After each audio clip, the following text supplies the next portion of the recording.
our Copa Elite champions. They made it to the semis. It's FaZe Clan! Never won a single major throughout the entirety of the history of this roster, but coming in as one of the two powerhouses from Latin America, it will be your best dressed boys, FaZe. And their opponents sitting opposite?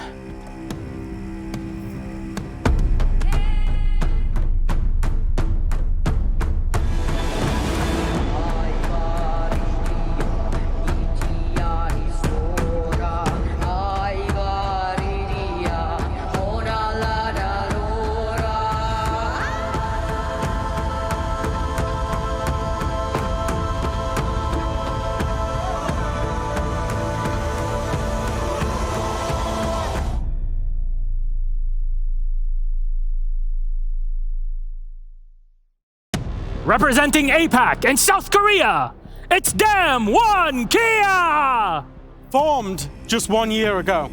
Quarterfinals in Mexico. Semifinals and beyond in Sweden. We will see them at the 6th Invitational 2022. It is our APAC North representative, DWG Kia. Incredible to see them here, and hey, maybe a iteration in the future for all of these teams would be SI 2222. We're hoping for it. 200 years and all of our kids are still talking about Rainbow Six. Well, let's see what these teams had to say about one another. They sat down. We got to hear all from them. Enjoy.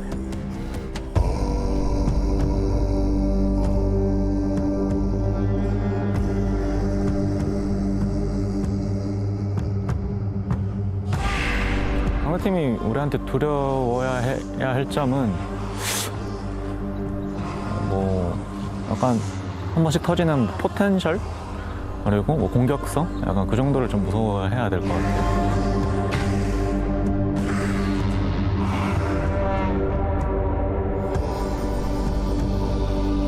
I think FaZe Clan is in the best performance that we ever had. We are really confident. We're doing our best here, and hopefully this can be enough to get the trophy.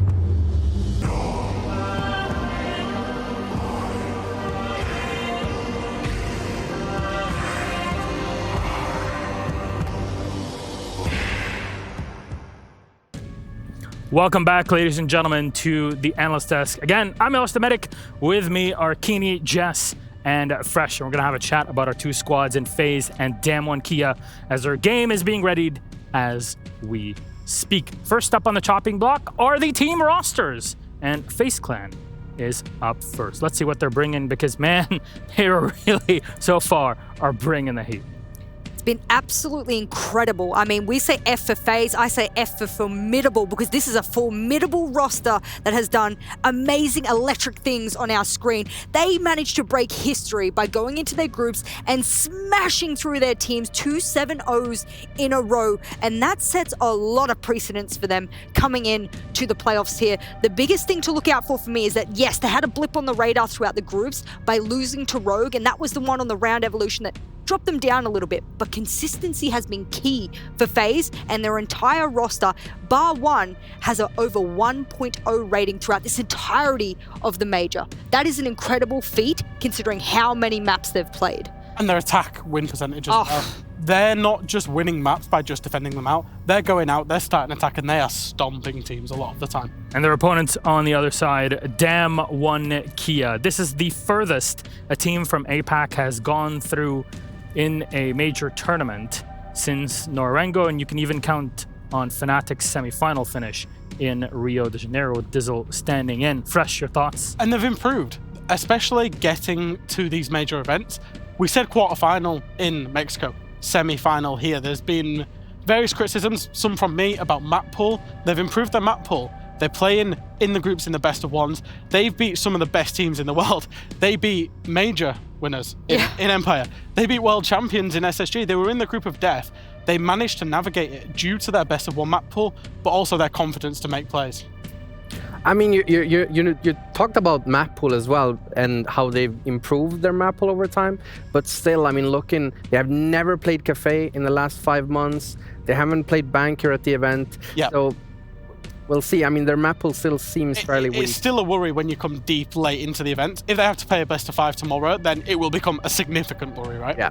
All right, well, you know what? Let's take a look at a player from each one of the two sides. Our head-to-head, we got top performers of Cyber and Yas. Can you please explain to me why these two are here and what are their roles within their squads, Fresh? Yeah, can I just say these graphics are absolutely incredible. They look really, Right. really nice. Yes, he has been consistent throughout the domestic stage of stage 3 for Damwon. He's been the one that's really pushed them on, getting multi-kills, winning them rounds on his own. The question mark was, would he do it internationally? Yeah. He's come internationally, as I said, against former Major champions, former SI champions, and he's carried on doing it, plus 36.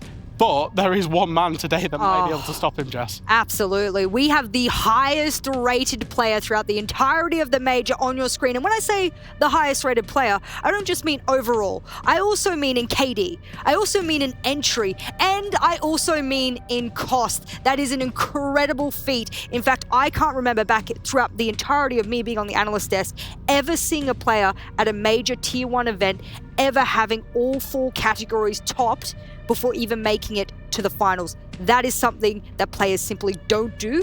And to add on to your Yas point, the only other player outside of Latin America to even reach the top 5, to even compete with Latin American players. We have the 2 best players in the major here. That is a feat on its own, but there has to be more in store here for these teams that have to show up today. Absolutely. I think we should talk about Rin from Damwon. Sure. There. Rin has the potential to pull up big or a little bit middle of the mill. So, I think Rin is going to be a player that we really can highlight to see how successful Damwon's really going to be coming into this best of 3. 999. Oh. Does that number ring a bell? 900 One more No, kill. it doesn't, Jess. Do you want to explain? He's absolutely pulling my chain right now. Rin has 999 career kills, and we will get to see the 1,000th in this game. And I cannot wait, because it's going to be an awesome achievement, just personally for Rin, I'm sure. But the killing prowess of Rin, Yep. what do you say? We saw it yesterday. We saw just how good he was on Coastline yesterday. He can turn up and single-handedly win a map. What I will say is he kind of went missing a little bit through stage 3. He had a really good Mexico. Stage 3 domestically, not so good, but he turned it back up yesterday. All right, however, take a look at our maps with an S at the end. Maybe you haven't been watching yesterday. I'm so sorry you get to watch all the VODs next week. But it's a best of 3 series all going through until tomorrow, where we have our BO5 final. Chalet is up first. It's ban, pick, ban, and then Decider. Bank is second, picked by FaZe and Oregon Decider. Keeney, your thoughts? Yeah, Cafe makes perfect sense. Damwon has banned it every single game for the last 5 months. Coastline ban from FaZe kind of makes sense if you look back at the Sandbox versus Damwon game from yesterday. Damwon absolutely smashing Sandbox. Then we see Damwon, of course, picking Chalet. It's kind of a weak spot for FaZe. However, FaZe comes back with the bank. Latam looks really good on bank in general, and I think that's going to be a very strong map for them.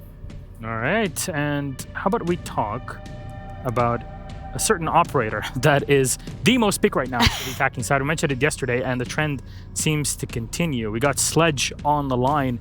Jess, can you please tell me a thing or two about our SAS on? I mean, the reason we had to bring Sledge into the lineup is because I was going to shill Cyber throughout, the head-to-head. I was going to shill Cyber throughout the maps. I mean, he's the top-rated player throughout the entirety of the major, and this is the operator he usually does it with. This is his main attacking operator. So if you want to be like your favorite Cyber, this would be the op to take, and his team of FaZe is the one that is having the highest success rate with it, even though it doesn't necessarily have the highest win rate overall, but he manages to be the one that tops it.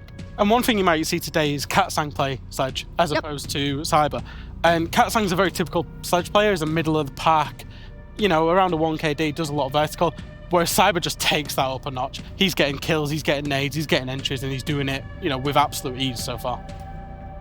Right. I think it's time for a final point where instead of putting the teams on blast, we put ourselves on blast for predictions Oh, no. for this matchup. FaZe v Damwon Kia. And you know what, Keeney? Looks like you and I are going Damwon for this. So before I turn to the other side of the aisle, I want to ask you, why Damwon for you? Why 2-0? So, do I believe Damwon's gonna 2-0 FaZe? No. Wait a sec. Hang on. Okay, listen. I'm manifesting this one, okay? I believe, and if I just believe hard enough, it can happen. Regardless, I think we're gonna get a very fascinating show, so I'm excited. Jess, You want to come across to the right side over here and ask? Oh, yeah, because we're right. That's how it usually works. I get stick it. on Understood. this Yeah. side. It's simply map pool. The fact that FaZe are going to play Damwon Kia on Bank. We have seen Damwon Kia a couple of times regionally on Bank in terms of their Korean Open stuff, but not internationally. It's a map they despise. So for all intents and purposes, I don't think they're winning that map. Even if it goes to a third, I feel that FaZe will be stronger on Oregon. I do think I could push FaZe like to 16 maps and still be confident that they would walk away with a win, whereas Damwon Kia, I'm not quite as confident that beyond 2 maps that they would be able to do it, and they don't have those 2 maps in the best of 3 here today. All right. I do want to say, seeing with the maps that we got picked, there is a slight potential that Damwon could take home the first map on Chalet, because it is a weak side for FaZe. Potentially. I mean, even their game versus Team 1 at Copa Elite was not also that great. Fresh, I'm going to have to cut you off. Okay. My game is ready, so you'll have to excuse me there. I know there's a lot. We can spend the next 3 hours talking about this game, and it would still be just scratching the surface of the notes and everything that we have ready for it. Fresh, Jess, Keeney, thank you very much. As always, we'll be back to break things down, but we have a map to go through. It's map 1 of our first semi-final for today, and we got Dez and Ace to take us through it, and they have a bit of a surprise, so I hope you're ready for it. No.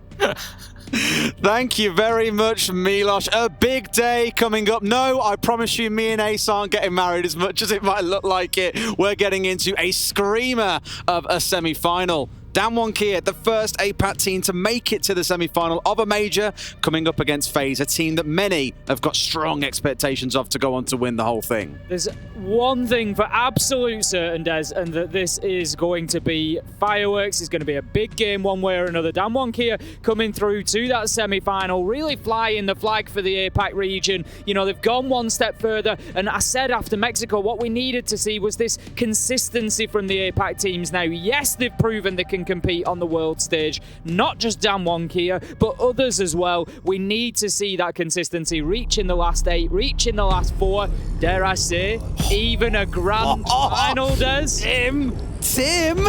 Socials have a better prediction rate than most of us in EUL. I've been shouting about Damwon Kia since the beginning of Stage 2 after I first saw them at the beginning of the year in Stage 1. I said, they are an exciting, entertaining team to watch. What a great team for people to get behind. And I've been pushing that storyline, and people really are, because they've seen the same qualities in them. But if you're wanting excitement and entertainment, Des, you can't go wrong with FaZe Clan either. Believe me, they are one of those teams that are going to bring those unbelievable moments.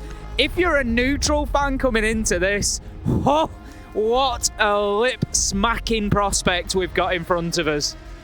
You spoke a bit about expectations, and one coming into any game is that you're going to see a Thatcher ban, the first one being taken away. The Buck following through on this map, especially incredibly effective given the amount of soft destructible flooring, or walls of course scattered around the map. Also can't forget the Buck now has the double hard breach gadget that we've seen some teams using throughout the competition, in place of even bringing along a single hard breacher. Things like Zero and Buck as a pairing, both with hard breachers being brought along in place of things like Ace or Hibana.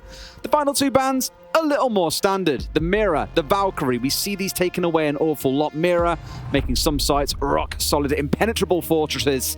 And the Valkyrie, well, we've already seen what a few teams can do when she's left on the board, Tim. So all in all, pretty safe bans, but that Buck, the one I'm looking at and thinking, okay, some difference required by the attackers here, some innovation to be shown.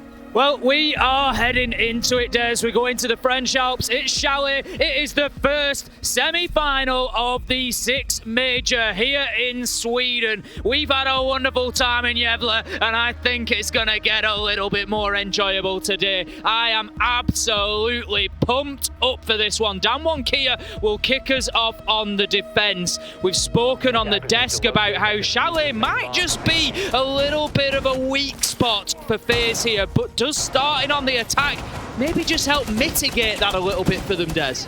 Ever so slightly. We've seen a variety of Chalet games, some that have been very heavily attacker-sided, the kind of setup that we're used to seeing in most major leagues around the world. But we've also had a couple of maps that have been very defender-sided. So you get a nice even split.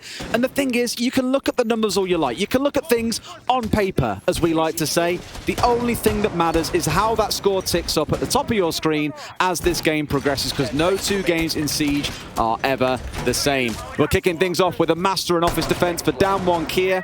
Subbing away from bringing something like the smoke. Instead, Kota going to opt to step across onto the Chanka. Excellent for the site creation here, as you can see downstairs, opening up a number of rotates, sight lines, whatever you want it to be. He can pretty much do it all by himself, and you're going to find Yas and Rin out on the roam on that infamous duo of the Alibi and the Jaeger.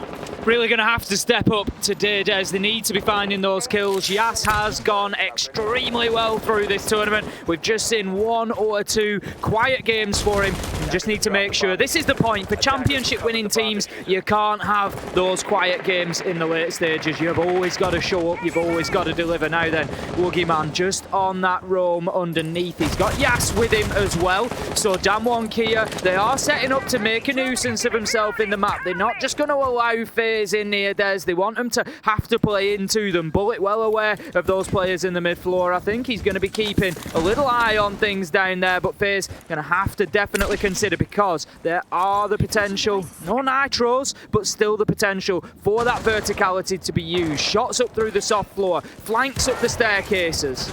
It's Woogie here as well, who was holding the line into Bullet, who was coming up onto the balcony.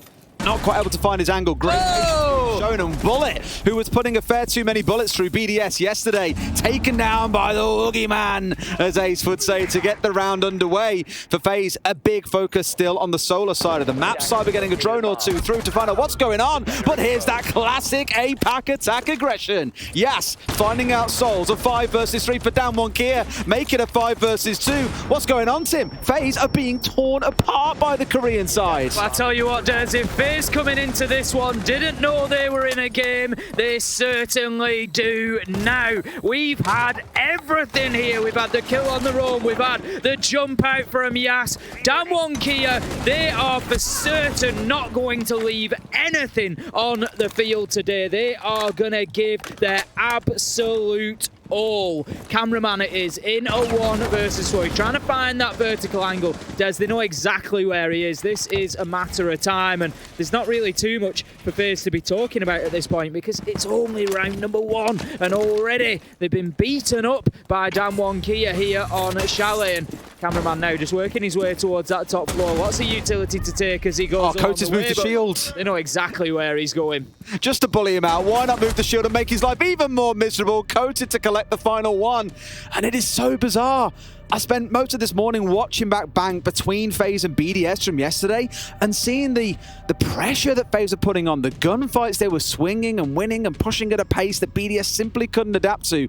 Damwon Kia have just said, well, that never happened, did it? And looked incredibly comfortable in round 1. A lot of it being on those aggressive window-based plays, the jump outs, for example, but it's all stuff that gets the blood pumping for them. And for FaZe, there's going to be a question of, you know, when can you deal with a very aggressive Damwon Kia, because they are very happy to go flying out of windows, be it doorways as soon as you approach, and make sure your life is as miserable as possible. That's a great shot from Rin.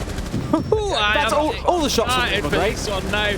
I was coming into it, but I tell you what, that first round has just absolutely lit a fire under this semi-final for us. It's exactly what we needed. There will have been a lot of people. My prediction was 2-0 to FaZe. There's still a lot of work for Damwon Kia to do yet. I'm not getting overexcited coming into this, and I'm happy to repeat it. It is absolutely no slight to Damwon Kia, but I said the same as I did at Fury or at SI. They had a great run, and I feel like maybe this is that sort of final step for Damwon Kia. Maybe this is the stretch too far, but they're coming in and they're saying, you know what, Ace, we don't care what the expectations are. We're here to play, we're here to win, and that is the attitude that Damwon Kia always come in with. They are never scared of anybody. I love to see it, and what a competition we've got on here. Imagine already if you were to have a Damwon Kia versus Rogue Grand Final. I love the LATAM teams, but that would be against every expectation anyone had coming into the major. Let's see how round 2 plays out, though. Bar Gaming going to be where we set up. And as you come to expect from most teams defending this site, they have set themselves up on the top floor. Cyber finding Rin. He's not around for any more funny business. A nice starting kill coming in. And that will at least settle down Kia ever so slightly, especially after Rin hit 2 wonderful shots back in round 1. I think FaZe just sending a little message there, Des. You might have got away with your jump outs, you might have got away with that play, but we're from Latin America. We're well used to it, and we're going to be prepped and ready to come in and take you down if you continue to try it. Bullet just having a little exchange with Yas there. Yas not going to take any damage on that one. Yas just tucking himself in here as well, inside West Main. Daring Bullet almost to say, yeah, come for the window. By all means, you've got to find out where I am. Send in the drones, find out what information you can.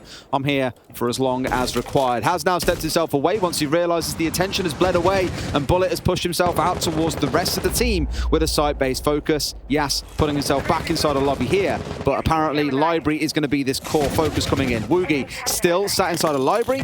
Grenades will start raining in, and Woogie drops away, keeping himself alive. Absolutely, no choice there as the explosives start to rain in. I don't think FaZe are just quite confident yet that they've got the control they need over Library, and Yas is going to make that difficult. Finds himself Cyber on main door and then just dips back up the stairs to try and make that little challenge onto double window. All the time just slowing FaZe down, Des, making it feel for them like they're playing through something, you know, through syrup to try and get into this room. The fear they'll have now is because they've lost Cyber, who's pushing in from Flute Balcony through the double window.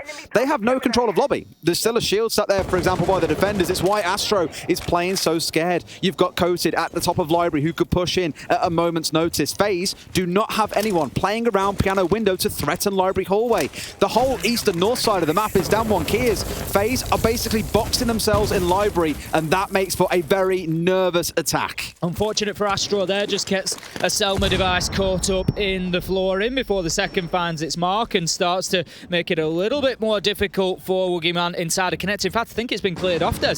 It looks like somebody shot it out. The reinforcement is going to remain intact, so Woogieman going to be happy to continue playing inside of there. And right now, this is going to come down to a bit of a Hail Mary for FaZe, Des. They've not managed, as you say, to get themselves really established inside of the map. The only control they've got is Library. They haven't got anything on site. It's going to be a big ask for them. They did send Cameraman off to rotate, which is why this round has been slow for 60 seconds. He went round to where Cyber died. Soul's finding Woogie inside of Split. That's exactly the kill that you want. Catstang now going to be one of the last lines of defense. Everyone else needs to step in. Yas with a big flank potentially inside a lobby, finds one, gets a double. Now it comes down to the site execute. Bullets in. They need the kills. Astro's in as well. They're going to go for the plant, but it's a 2 versus 2. Coated steps out, and Astro inside of Split has found one back. It's a 1v2. Can Yas pull this one off? Knows that it's gone down, but can he step in? Sees the one. Must know that he's inside of Split, but he's been injured down as well. The Frostmat strikes big, and Yas with a quad kill in the round wins it out. Astro, what happened? It was an amazing play. He got himself inside a Split. He absolutely wrenched that power position out of the hands of Damwon. He was able to use it to get a kill to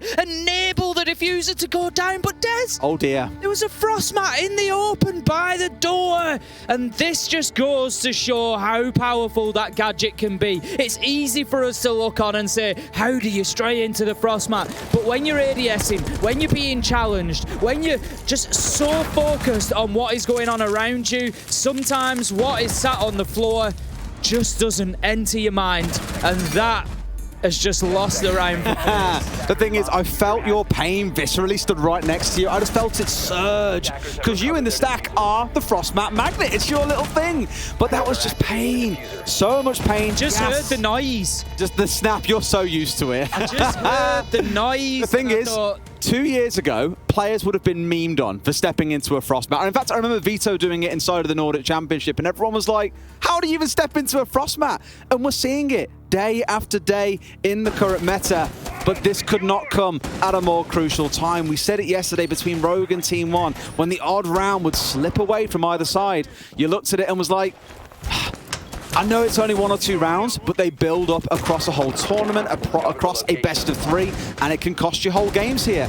I don't want to say hold on to round 2 and use that as your example of why things have gone wrong, just but that could be impactful. Just keep it in your mind. Yeah, Back get to the end of things, and there's a 1 round difference here. You start looking back to those moments. And the thing is, I feel for Astro because he'll have had that sinking feeling in his stomach, Des. You know, he's in position. The 2v1, they've got the diffuser down. The round is there to be won.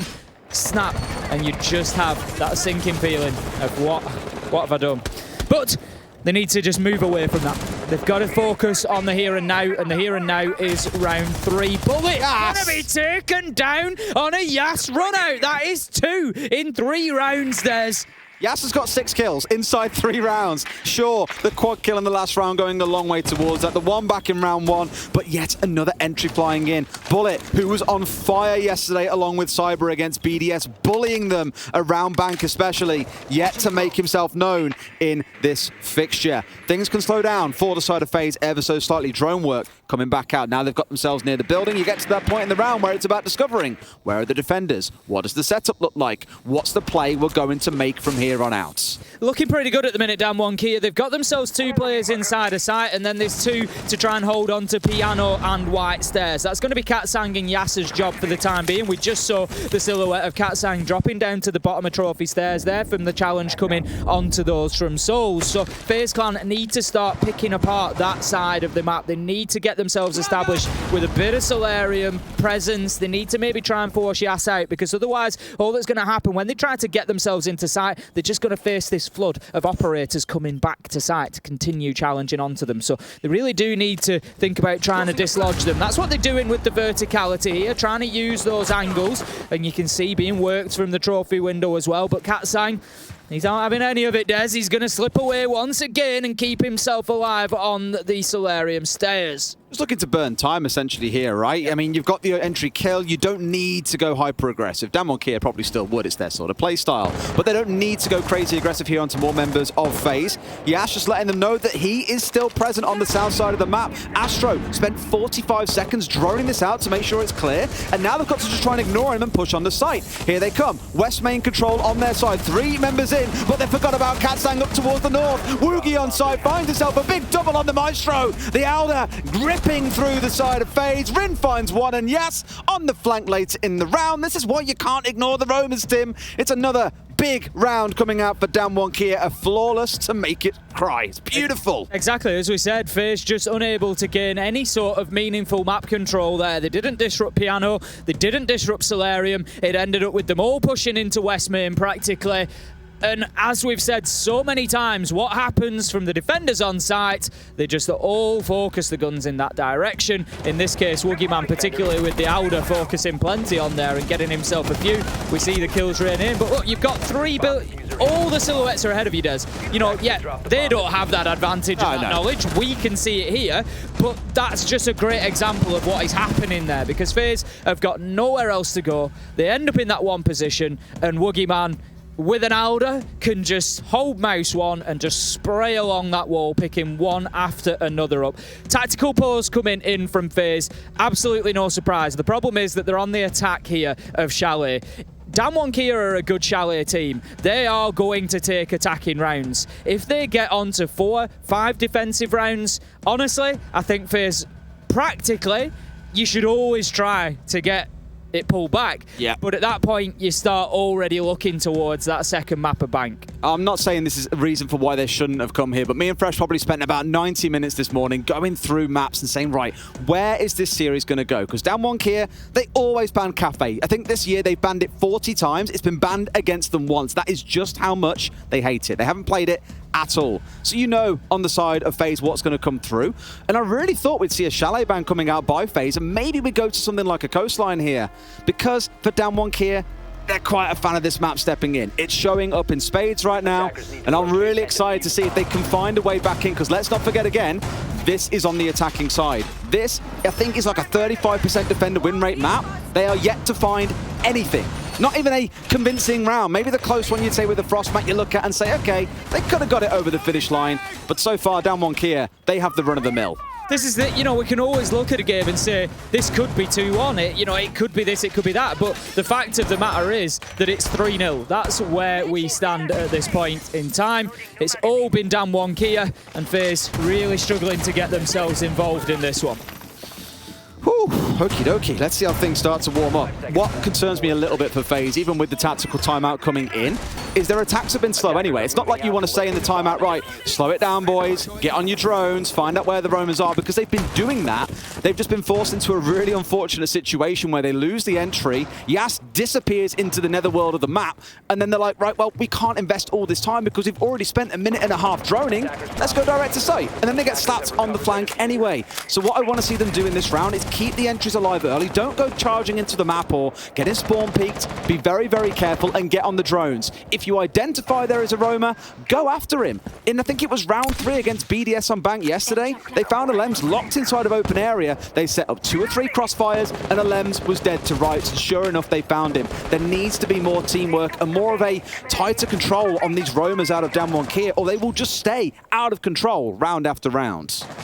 Really will. Now then, we're going to have Damwon Kia on the master bedroom site once again. They're just going for the rinse and repeat now. They're going to just try to do the same again and go for another 3-0 half. So 3-0 quarter, sorry, it'd make it, and a 6-0 half overall. FaZe are going to have to do something to try and disrupt that. They need to get some map presence for me. That's one of the big things for FaZe. They're just not able to lock this down at the minute on the terms of the getting inside, getting in control, and being able to really get a hold of this game. Looking back at you, I've had Fresh step in and offer a little bit of wisdom. You're saying it was FaZe was 5-0 up on attack versus Fatality on Chalet and then lost 7 in a row. Wasn't that Team 1? Was it Team 1 in their group, I want to say? I think it was Team 1. Fresh! Take a seat, my friend. Fresh has stepped up and offered absolutely no wisdom. You can allow him one. To be fair, I'm going to take the opportunity, whilst we've just got a little bit of a lull at the beginning of the round, I want to give a shout out to the entire analyst desk and how much of a great job they've been doing. Obviously, Fresh's first major, Bikini as well, coming in. We'll let him off with that slip, but otherwise, it's been a fantastic job. Jess, Milosh, everybody on there, absolutely stellar work so far from them and really breaking these ones down for us. I'm sure there's going to be plenty more to come, but there's plenty more to come from here as well. There's 3-0 Damwon Kia, it stands.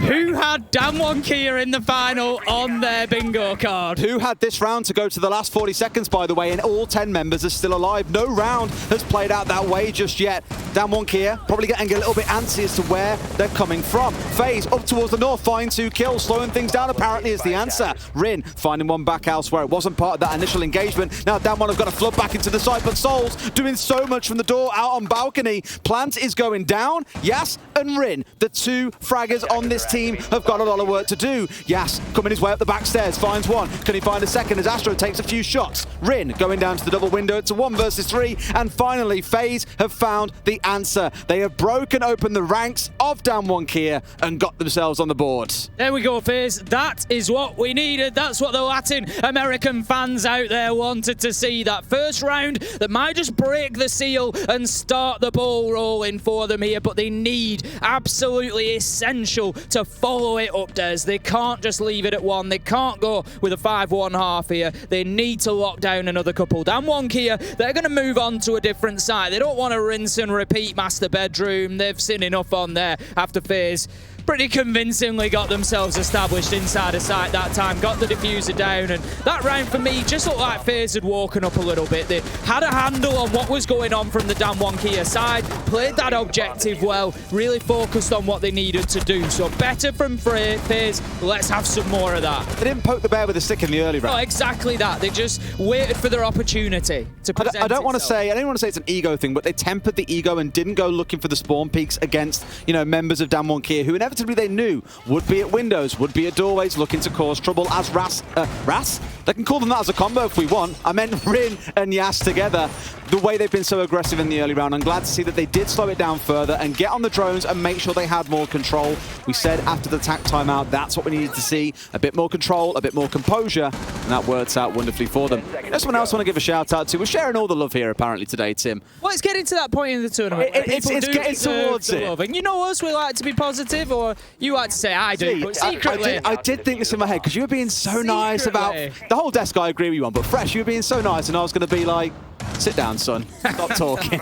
I'm the devil on the shoulder. You're the angel. It's the way things tend to pace out here sometimes. But a big shout to the team that built this venue we're in, by the way. The whole I cannot. They spent, yeah. people won't have seen it, but they spent 5 or 6 days before we even got to this stage in the competition. By Wednesday, I think it was finished. Designing it, putting it together. It started snowing on day 2 and they still toiled on. And it looks absolutely phenomenal. Oh, it's just the honor of working in somewhere like this is, you know, absolutely. You and I regularly turn around and just go, wow, this is our job.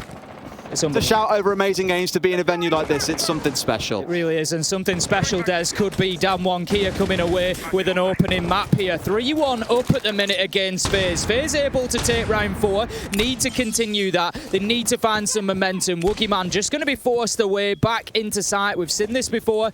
I've just checked. I've just kept the corner of my eye open, Des, as he ran in to connect to there. I don't think there's a frost mat in the same spot. Really? I don't think it's in the same spot of connector. We'll see as the round goes on. We'll see if we can just... No, it's not. The observers have just confirmed we do have the top down on another screen, and the observers have just confirmed for me. So Astro, you're safe in this one. 5 versus 5. FaZe not quite inside the building yet, Des. It's something they struggled with last time on here, clearing out that mezzanine area. I do love this hole, though, because you've got members of Damwon Kia, one sat at the top of Library Stairs, I believe, and you've also got one sat on mezzanine with a shield facing up towards the Library hallway window. So you've got There we go. Both of those. Cyber finding the one, and now they're looking up towards the top of the stairs. He's down low, and Katsang finds one back elsewhere. Souls pushing in. Camera finds himself another undercoated. A good round coming in once again for FaZe. It took them 3 rounds, but the LATAM team are finally awake. That is what they needed. Get themselves in aggressively through that office balcony window, take out mezzanine, get the map control that they needed, and then use it. Double down on it, add that pressure, get those kills. Souls takes the head off Katsang as he tries to move around the bar. 4-1 now in favour of FaZe here in terms of man count. It's all up to Yas. He is pinned into connector. The Twitch drone sees him. They know exactly where he is, Des. He had to try and fight his way out. Cyber had the only angle that was needed. Gets that kill, and that's going to be the round for FaZe. 3-2, and they have woken up. You can see a 3-3 half on the way here very comfortably, I think, as well. Again, that timeout for FaZe just saying, right, slow things down. Let's not get pulled into the APAC game, because where the old reputation was the LATAM with the run and gun teams, they still can be on some maps, absolutely. But APAC teams are on another level. It's been feeling like across much of this tournament. Damwon Kia, apparently when you do slow things down and force them to play, dare I say, more conventional sieges where they're looking to struggle a little bit here so far, they'll still be very, very happy if this half ends at 3-3. To get 3 defensive rounds on this map, you're not going to cry about that one at all. For FaZe, a chance to end the half on a decent note at a 3-3 point. Damwon Kia, if they can get to 4-2, give themselves an excellent advantage going into the second half. Final defensive round here for Damwon Kia then. We're going to be loaded into Master and Bedroom. We saw this last time around. It was round 4. FaZe were able to get their first successful attacking round here. They got the diffuser planted. They were able to really push Damwon Kia around a bit. Managed to get themselves a few kills in the earlier sort of mid-round and got in there, really dominated things. They're going to be looking to do the same again. Damwon Kia this time. We've got 4-5 maybe heading back to site. I've got Katsang sort of running around in Library at the minute, just putting those gadgets down. Going to open the hatch up, but looking most likely to dip back. Maybe try and play a little bit of mezzanine, but a bit of a heavier site presence coming in from Damwon here, Des. We've got Courted. He's just moved downstairs to go underneath. Yas is out Library way as well, but they're sort of more on these semi-roams, just trying to keep it pretty within touching distance of site. A little bit less aggressive than they were in the earlier rounds. Yeah, Katsang holding out on Mez. I think it was Woogie was playing here in the previous round, I want to say. No shield this time supporting him, but they have got that initial extension down towards the south side. FaZe on their previous attack did focus entirely on Solar, don't forget. So for them to now be pushing across towards the Library side for this take is a little bit different. So I'm thinking it's a good idea by Katsang to be out here, just burn through a couple of drones and then look to get your way back to site. But you have to fear the potential cut that comes through. I don't know, Yas not being droned out downstairs finds himself a freebie onto Bullet. It's just like rounds 1, 2, and 3 again, it feels like. Now Cyber, the next to fall to Katsang. It's a 5v3, and Damwon have been here a few times before. It is. FaZe are just running on into the guns at the minute, and that is going to be a problem because they're losing men, they're losing gunfights. But Astro, he's managed to get himself established in mezzanine here, Des. He's getting that wall open into office. FaZe really need to find themselves the next kill or two. That much is essential. In comes the drone work from Astro. Look at that, absolutely. Just guns through that barricade with the hip fire and takes down Coated. Brings them back within one, and you start seeing a timeline whereby FaZe can maybe turn this round on its head, Des. They were 5-3 down. That's now 4-3. They've got the breach open. They've got access to the plant spot. What they need now is another kill or two. It's so weird when you drone someone out and get a kill at the back of it, isn't it, Tim? It's almost like the first two weren't droned out. At least that's how it looked from our perspective. Yes, definitely not seen on the downstairs initially, but indeed we are seeing FaZe slowly starting to fight back. Astro down on the south side. This wall's still electrified up as well. I think a bit delayed in getting the redeployment back down of the Electro Claw. Cleared off regardless, and they can find themselves trying to push through in the wall here if they so choose.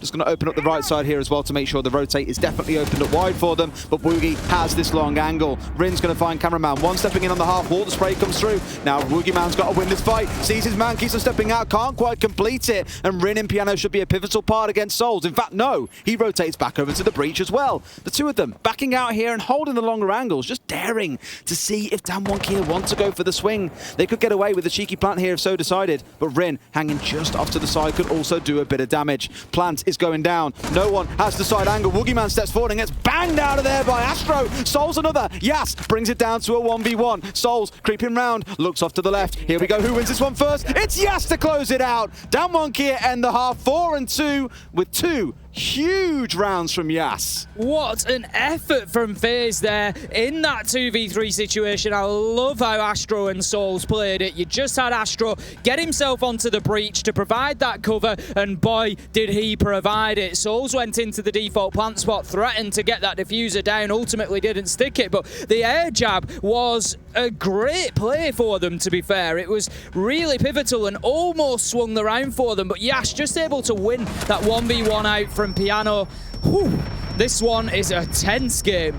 That round had a blend of both playstyles that we'd seen throughout that first half, right? The start of it was FaZe not doing the drone work, not taking things as slow as they have been, or still being slow, just not droning things out as, what's the word I'm looking for here? As confidently as they have before. They weren't committing drones on the downstairs to ensure Yas wasn't going to hit them on the flank, and that's exactly what it turns out to do. They do swing things back in, which is massive, but for Yas again, I want to point out his KD here, 11-2 in a single half. That is unbelievable. And coming into the tournament, so many were saying, you know, Yas needs to start being talked about, like secret contender for one of the best players at the competition. And I think the problem is there's definitely a bias towards saying, oh, APAC's got work to do. It's still got to improve yet. You're starting to see superstars appear across a couple of teams. We spoke about 11, for example, on T1 a lot last year. Obviously not here at this event. And Yas has just sprinted ahead of much of the competition, I think. You're speaking about names like, you know, think about like Shaiko, think about Citizen from Europe. I'm starting to talk about, okay, well, when's Yas in that conversation for one of the greatest in the world? He already is. He already is at the minute. He's done it not just at this tournament. He's done it through APAC Stage 3, which we've seen. He's done it through every stage of it. It's consistency, right? It's consistency throughout the year. I said coming into this that he's had 1 or 2 quiet games, which is forgivable through a tournament. You're always going to. You can't be perfect all the time, You can't be perfect every single game.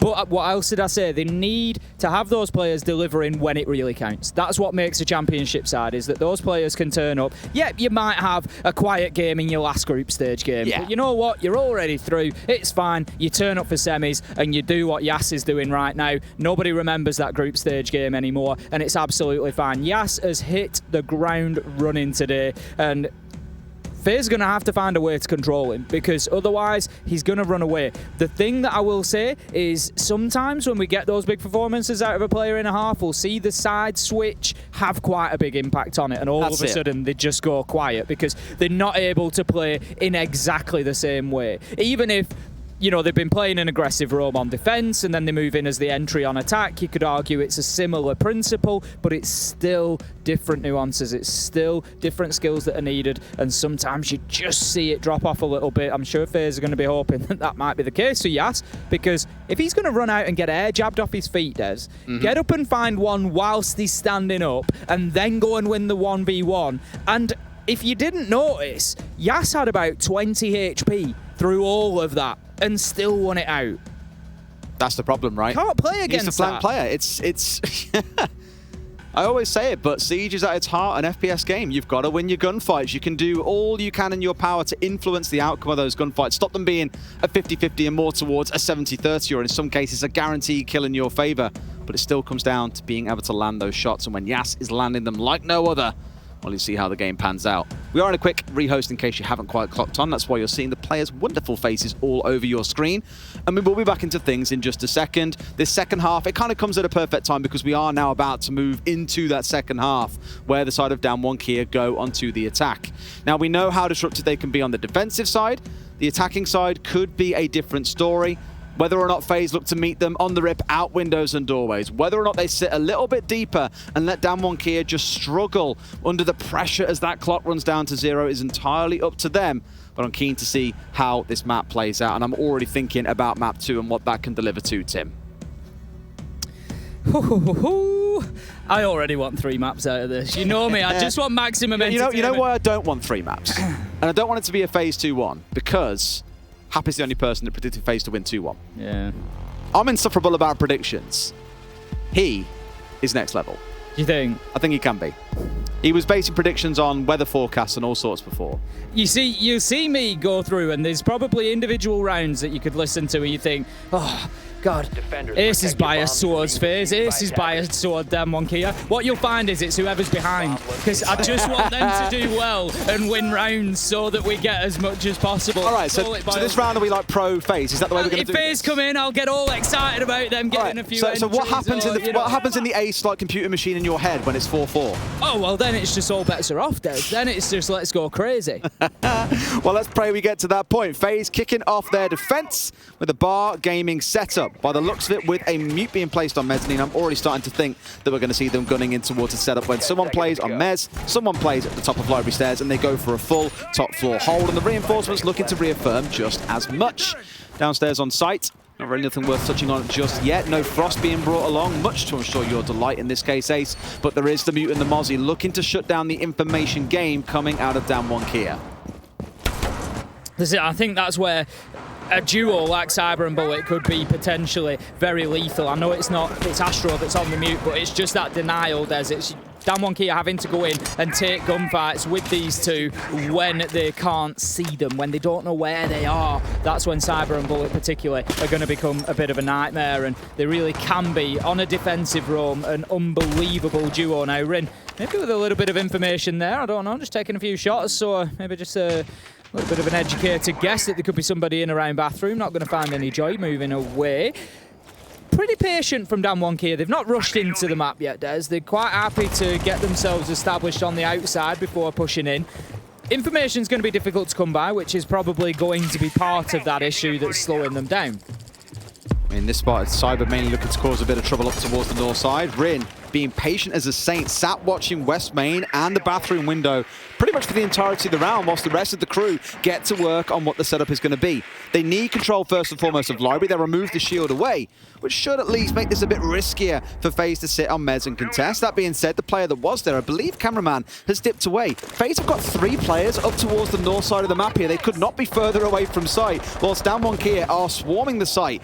If you said to anyone here, how's this round going to play out, you'd be like, well, surely Damwon Kia just rushed the site. And that could very well prove to be how it plays out, but watch out for the FaZe flank.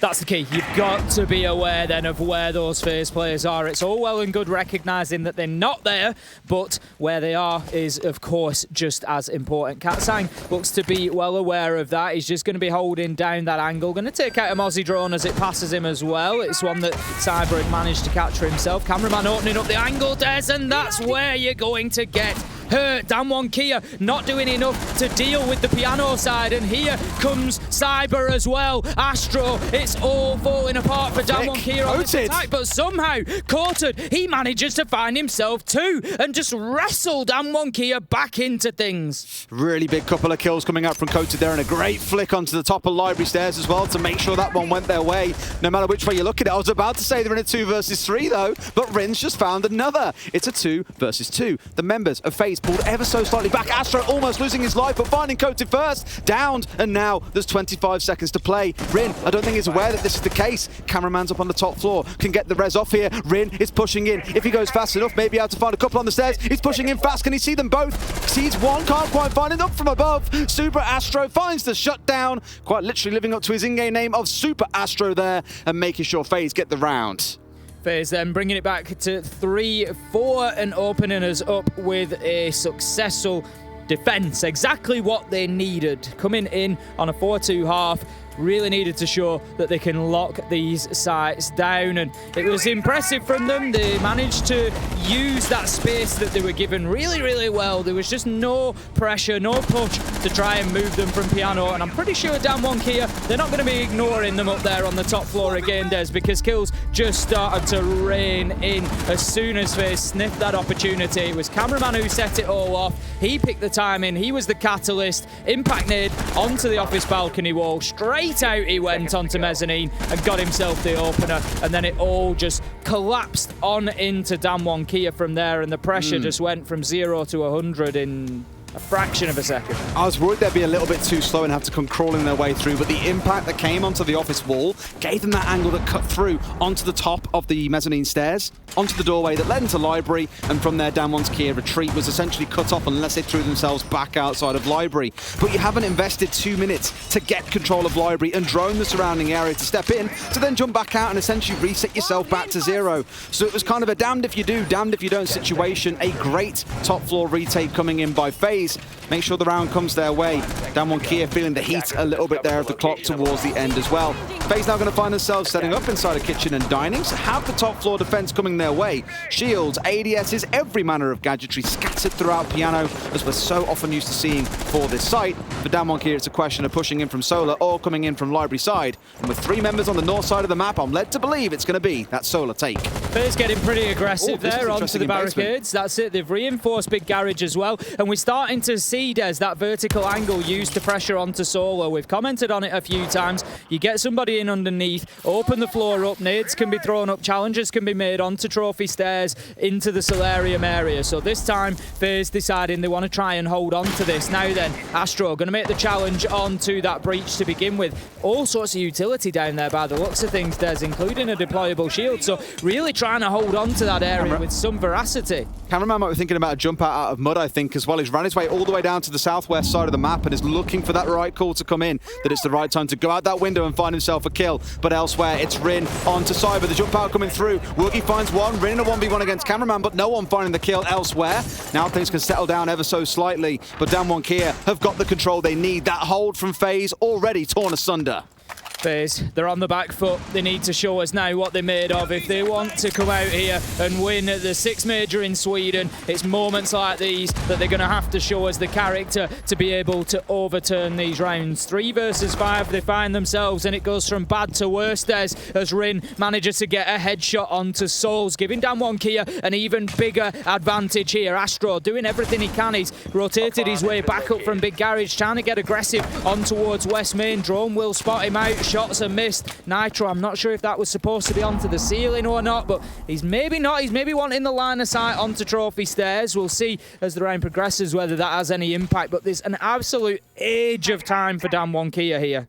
That's the thing, right? If it was maybe 30 seconds left, you could see a world where it could all go horribly wrong, but they've had 1 minute and 30 in this 5 versus 2 to get the information they need to set up for the push that they're looking for here. Starting to move their way forward ever so slightly. They've got that trophy side control. Astro dug in deep, and I'm not sure Damwon Kia know where he is. Katsang is holding a rough angle off towards him, but right now everyone's freezing. It's more about seeing what Cameraman can do on the top floor, where he can move to, and where his impact can be felt. Sorted going to be getting that diffuser down. Damwon Kia just sniffing out the opportunity to get themselves inside a site and do that. Going to be successful. Woogieman finds Astro. It's a fraction of a second later that Yas picks up the last man, as Cameraman has to try and return to site to do something about the round, and as he tries to use those vertical angles, he's already being watched and shut down. Damwon Kia absolutely flying. It continues here. 5-3 now. And Wine and Snowmobile likely where we step to next, a site that we are not used to really seeing in Europe, but North America and other regions have stepped there a couple of times. Now we've seen Fnatic, for example, inside of APAC North playing it a couple of times. And clearly in LATAM it's a thing as well as FaZe, opting to set up their defense next.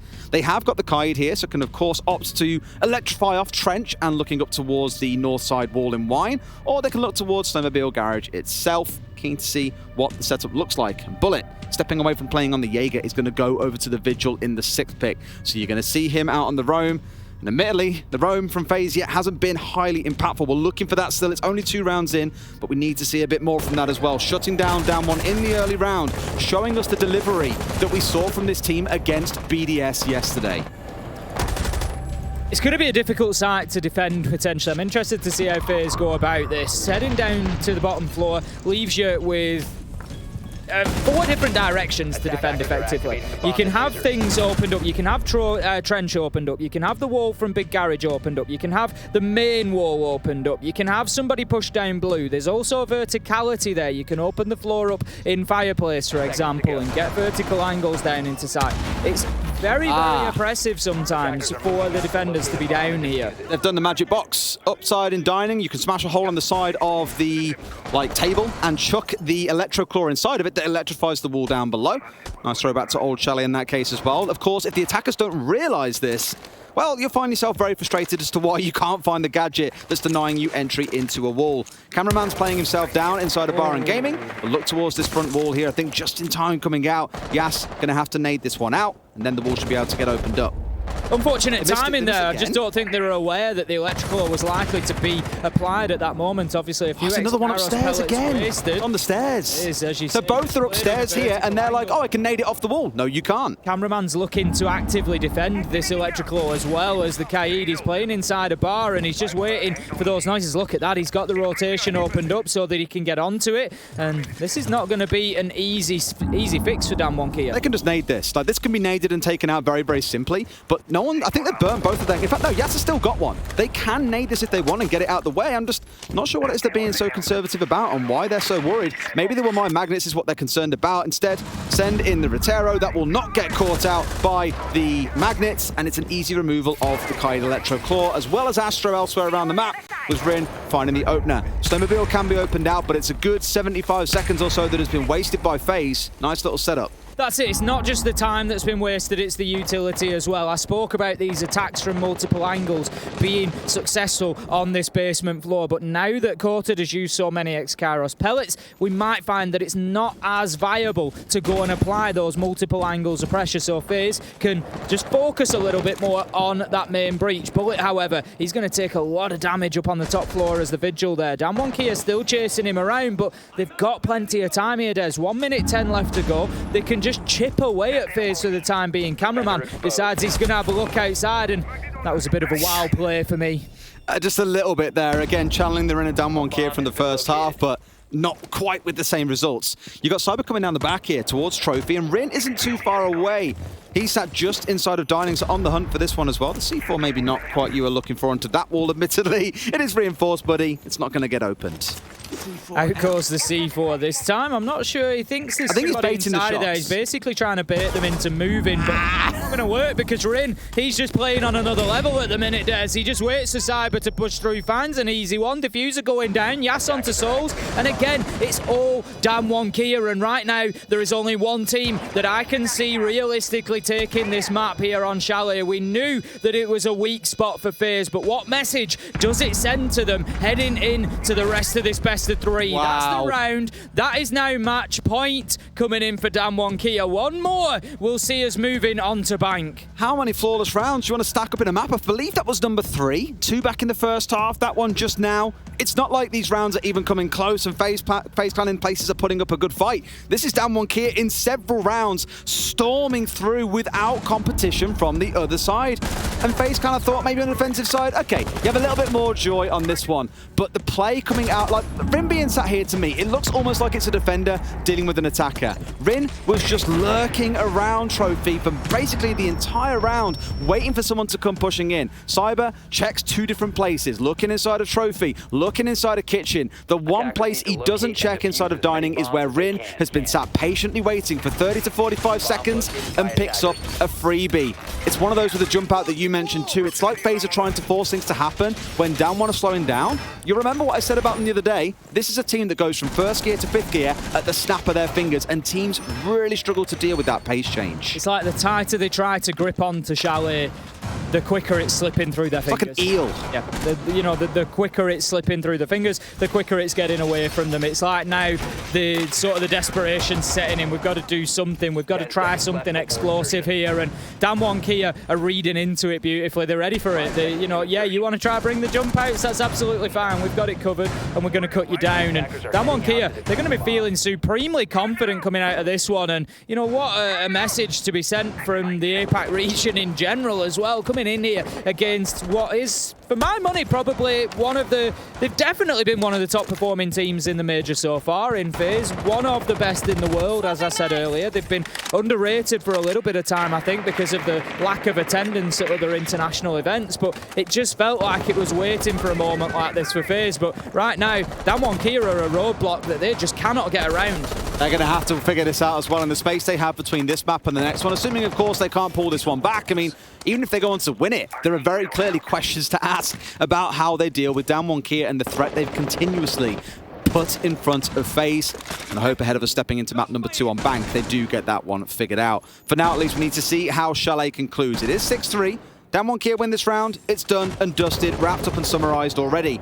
For FaZe, it's not a massively different setup to what we saw coming out before. The key one I'm looking at is that you've got 2 players off on the roam up towards the north in Cyber and Astro. No one is playing at the top of the library stairs where you'd normally see someone to support the player. There's Bullet sat inside a mezzanine, and he gets fragged out by an instant pushing from Yas, and with no one at the top of library stairs, this is free real estate.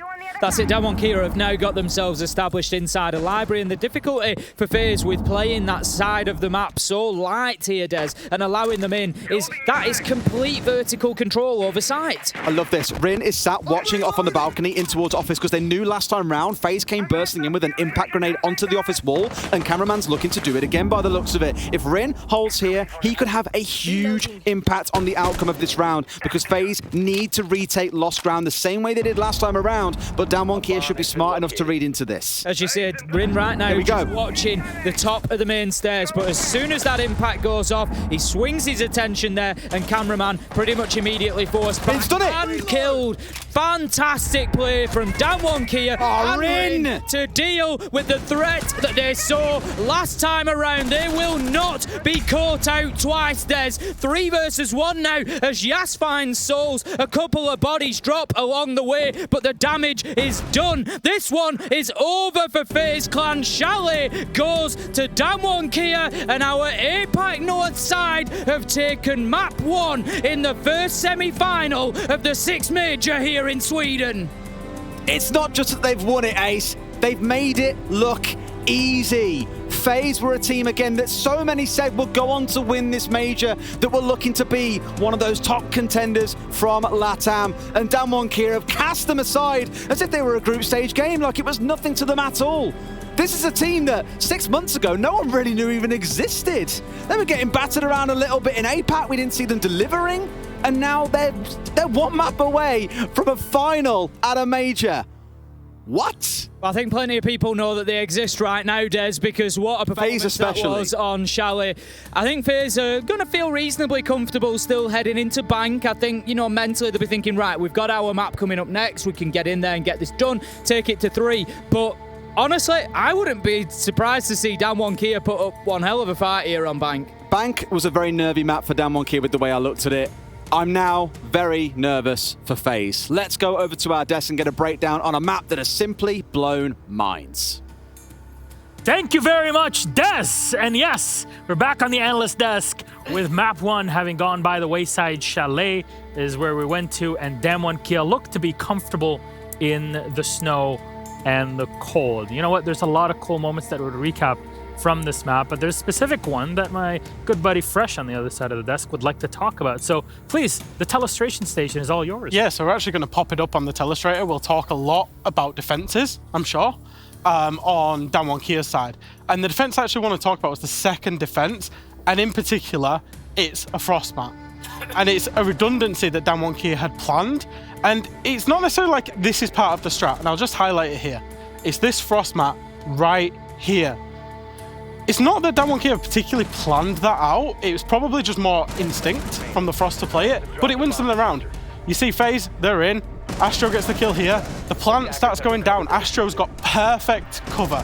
He gets the kill onto Coated, and you've got a 2v1 scenario. He strafes left just to hold the angle onto the rotate, hits the frost mat. What's important about that, actually, is the sound cue. It let Yas know that the guy covering the planter was down, he was gone. Focus on the planter, kills him, picks up the freebie and the defuse. It was one small bit of utility that completely won the round for Damwon, allowed them to go on and win more defensive rounds.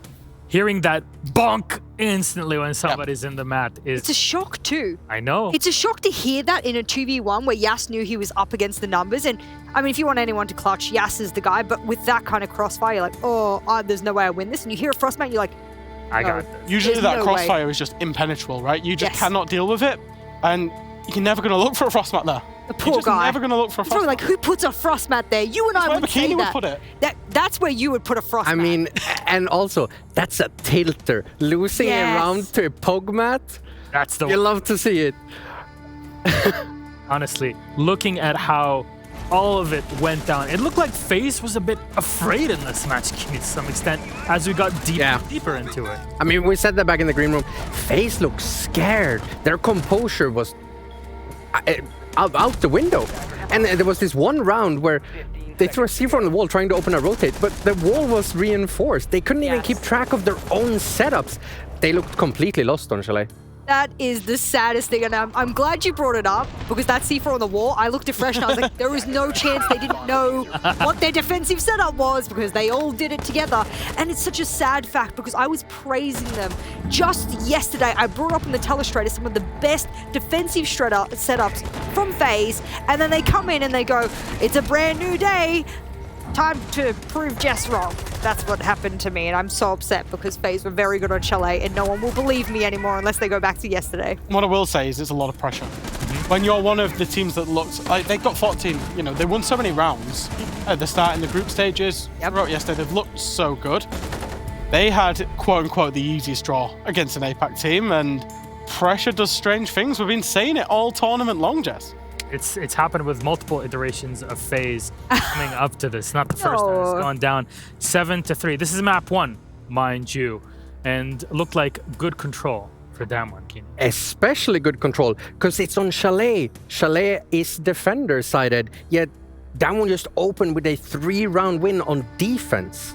Yeah, I mean, I think the biggest thing was coming into this is that I was surprised considering that FaZe got to pick which side they started on, and they decided to pick attack because, and I get what you try to get there, is that with Chalet being overwhelmingly attacking sided, they thought that they would get a head start, as any team should, and then the first round, and then a flawless, and I'm looking at Damwon Kia going, okay, stats usually don't lie, but you're making them look like they lie right now.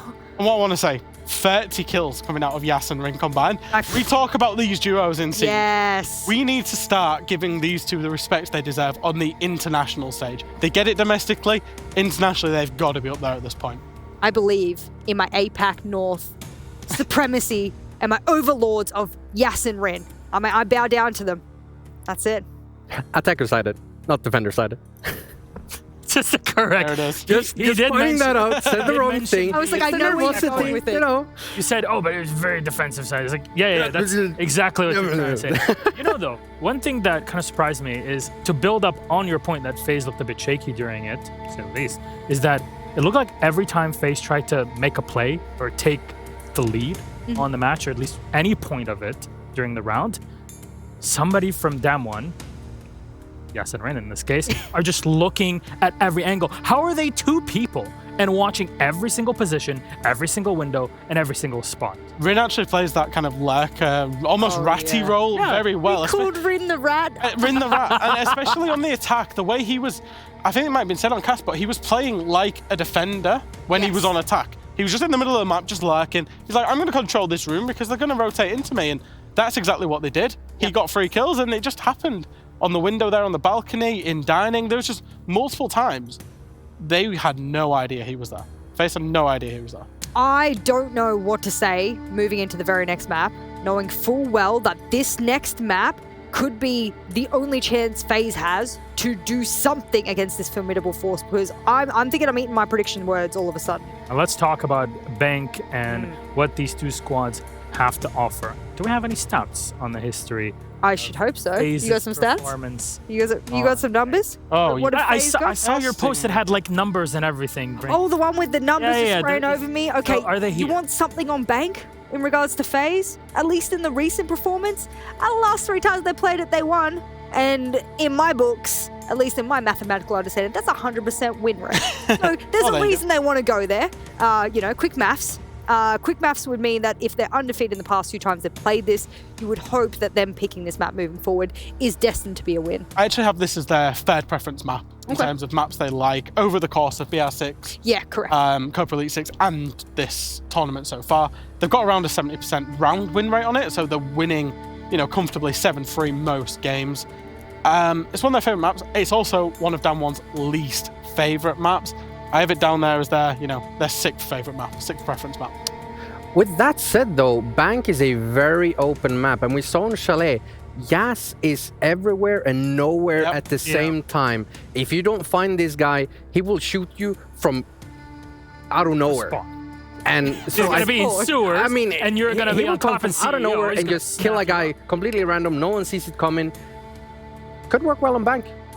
You know what? Yeah. I just realized something. As you were saying that just like I got an epiphany as we go. It just clicked in my mind. Was in one of the interviews, one of the FaZe players said, "We're going to be bringing the aggression," and I'm wondering if Damwon Kia watched that and said, "Oh, you can do that, but I can do that better." How many times was Woogieman at a window? How many pre-fires were coming out of all of those windows? Okay, Chalet plays into that play style, but let us not forget that if they're at windows on Bank, oh, that's cash money, baby. That is cash money. I think FaZe also realized that they said that because when they were in Chalet and Damwon completely beat them at their own supposed game with the aggression, and again, FaZe looked really scared. I think they also realized that they might have been wrong about that. Yeah, I think they're like, "Oh, we said too much. My apologies." That we gave the game away. You know what? I think it's time for us to get back into that game. So Fresh, Jess, and Keeney, thank you very much for debriefing and filling us in on map 3. I have some hair all around. Whoa, Is it mine? Is it blonde? I'm sorry. Well, my friends, I know we're excited and want to see, can Damwon Kia make it to the grand final for the first time ever in APAC history? Or will FaZe be able to take it to a map 3? Oh, there's so much to look at, and we're going to go with a Bank. So let's see who can take it.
Welcome back to the Rainbow Six Sweden Major, where we are about to get our second game underway of this first semi-final between Damwon Kia and FaZe Clan. In case you've missed what's been going on so far, Damwon Kia have just demolished FaZe 7-3 on Chalet. We now step into Bank, a map that Damwon Kia have only played 3 times and only ever in best of 3s, and only ever has it been picked against them. They have never willingly chosen to go to this map. It is definitely not one in their wheelhouse, so surely FaZe can fight their way back in, Tim, and send us through to Oregon for that third map. The thing is, Des, I look at this and I just think, would I put anything past Damwon Kia right now? Nope. Absolutely not. They've come out with a really strong performance on Chalet, which we expected. We know that they're good there. But, Des, they are one map away. I cannot emphasize that enough. They are one map away from getting themselves to the final of the Sweden Major. From APAC North, that is just a huge accomplishment for them, for the region. You know, they really are carrying the flag, and what a performance it would be from the year for them. They've come together, they've worked quickly. It's a similar story to Team 1, realistically. You know, they've got their org pick up, they've moved through APAC North Stage 3, improving every time, and it's just a real timeline of a story that we've got for them. Same bands coming out of FaZe here as to what we saw in their game against BDS yesterday, the Hibana and the Valkyrie. The Valkyrie, very obvious reasons why. The Hibana maybe a bit less so. Lots and lots of hatches. She is the declared hatch queen by Ubisoft themselves, so not all surprised that we've taken away. The Capitao, do think it's quite an interesting one.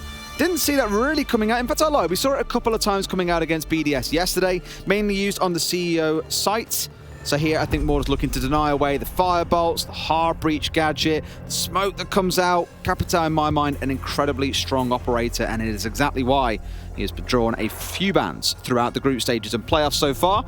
Lockers and CC, where we're going to start off our first site. Damwon Kia are on the defense, and that is what makes me the most nervous, Tim. It's Damwon Kia on defense. We've already seen how badly they beat FaZe back on the last map, starting out on defense.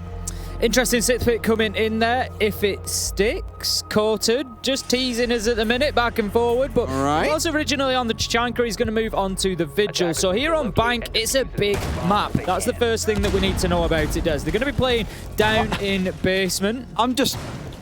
Why are Yas and Rin, the normal entry players, playing Smoke and Legion? That is a massive cast away from what they'd normally do. Because reasons. Because reasons! Now, to some level, I'll give it to Yash. You can still, of course, roam as the Legion. You can chuck your mines out there as you're about and slowly work your way back to site. But Rin on the Smoke is one that has me not scratching my head, but I'm curious if nothing else. It may well mean that you're going to see Rin playing here, sat on the blue stairs hold. We'll do a little bit of side transformation to begin, but we'll go and sit behind a shield or something to that effect on blue. In fact, no, they haven't even got any shields, Tim. So again, now my curiosity has doubled. They have my attention, now they've got my curiosity. The Vigil's going to be an interesting... Oh, I got it wrong. It's the other way round. They have my curiosity, now they've got my attention. Don't worry about it. Crack on. Absolutely ruined. Crack on. Absolutely ruined it. A disappointment to many, not to me though, Des. And that's what matters. Oh, thanks, Tim. I know you've always got my back. Courted on the Vigil, needs to be kept an eye on, and that's the difficulty because his gadget will, of course, take him off those rods. What is that? That's your answer about Rindes. Rin's going to start us off with the SMG, gets the entry kill. Does it really matter what operator Rin plays? Because one way or another, he's getting those big entry kills. Cameraman pushing in now, does manage to find Rin. That's better from FaZe. They have to start getting them trades, Des. It was something that we saw a lack of when they were playing on Chalet. They just weren't trading out those kills. Quite often, FaZe 3v5, 2 versus 4. They need to keep on top of that man count.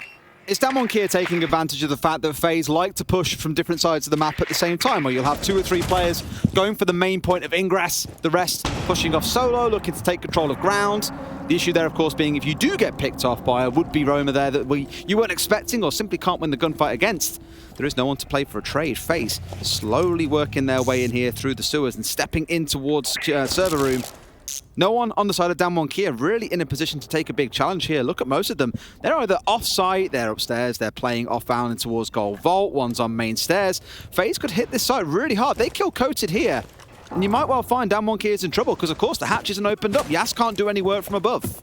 That's exactly it. If FaZe recognise this and move in, it's not going to be easy. You can see Souls is just having to bounce about here and try and get that exothermic charge to stick somewhere, which he has. It can be shot out if they can get an angle onto it. You could see the bullets coming through, but they weren't able to connect the shot, so that gives them access to site. And as you say, it's all going to be down to Yas here, potentially. He manages to get one, but Bullet finds Katsang 3 versus 2. FaZe again doing a good job of trading. Great nades! Souls is going in. He's going to get the diffuser down. Des. Round 1 is going in the favour of FaZe right now. If they can stick this plant, and they can because it's Bullet one after another. Des, he just finds them and cuts them down. Yas is back on site. He's got it all to do. 1 versus 3. What? 1 versus 1 after a quick double kill.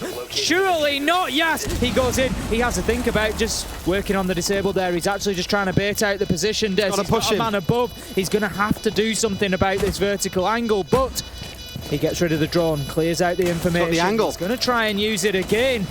Can Souls do anything about this? Yes, he can.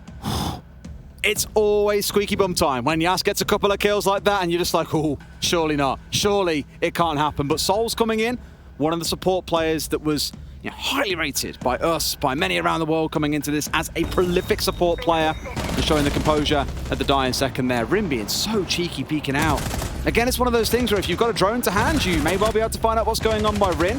And Yas in open area, also undroned. So yet again, just as we saw back on Chalet, a couple of kills coming in for Damwon Kia due to FaZe's misdroning. Going to be going up to the top floor for round number 2, I think, as Damwon Kia's defense will continue now. They're going to feel maybe a little bit hard done to there, Des. You know, what a great opportunity it was at the end of the round, but we can see Souls just in a real nice power position there. He knew that he had his angle, he was confident, even with the sort of attempt at a little bit of a long arm there, just trying to keep the distance between body and planted diffuser case. Still, Yas wasn't able to keep himself safe. So we head up to the top floor for round number 2. Already, we've got the deployable shield outside of stock. This is becoming a bit of a standard position. We've got Katsang reinforcing the elevator wall. I'd expect potentially to see one of those attackers try to open that wall up, but it's only going to come down to Souls. That's the only hard breach they've got, Des. Usually you'd bring your ace to get it from distance on the rappel. That's what we've seen a lot of players do, so we could well see that foregone altogether. I do like this coming out of Damwon Kia as well, but they've now got the wall electrified and the hatch at the same time, don't forget, by sticking it inside of the elevators. Now, normally what you do is open up that double wall. It gives you the long angle straight down the white corridor and no defenders can play there. BDS's response to that yesterday was to have a shield actually facing towards that breach so they couldn't get the side angle, and I thought we might see Damwon Kia do the same when they had the 2 shields on side, but they've just gone for the one and looked to play denial with the electrified wall. Immediately then, the Gemini clone heading on in, looking for that mid-floor clearance at least. Cyber straight in through server and up the blue stairs. Absolutely no time wasted there. He's getting red pings on Yas, so they know that there is a man playing out around the teller's desk. Can Cyber get through there and get this opening kill? It's exactly what FaZe are needing inside of this game, Des, is to be taking a hold of rounds in the early phases rather than having to go in and get those trades. Now then, Astro just working his way up the white stairs as well, in a position to potentially support Cyber, but just dips back for the time being on the 0.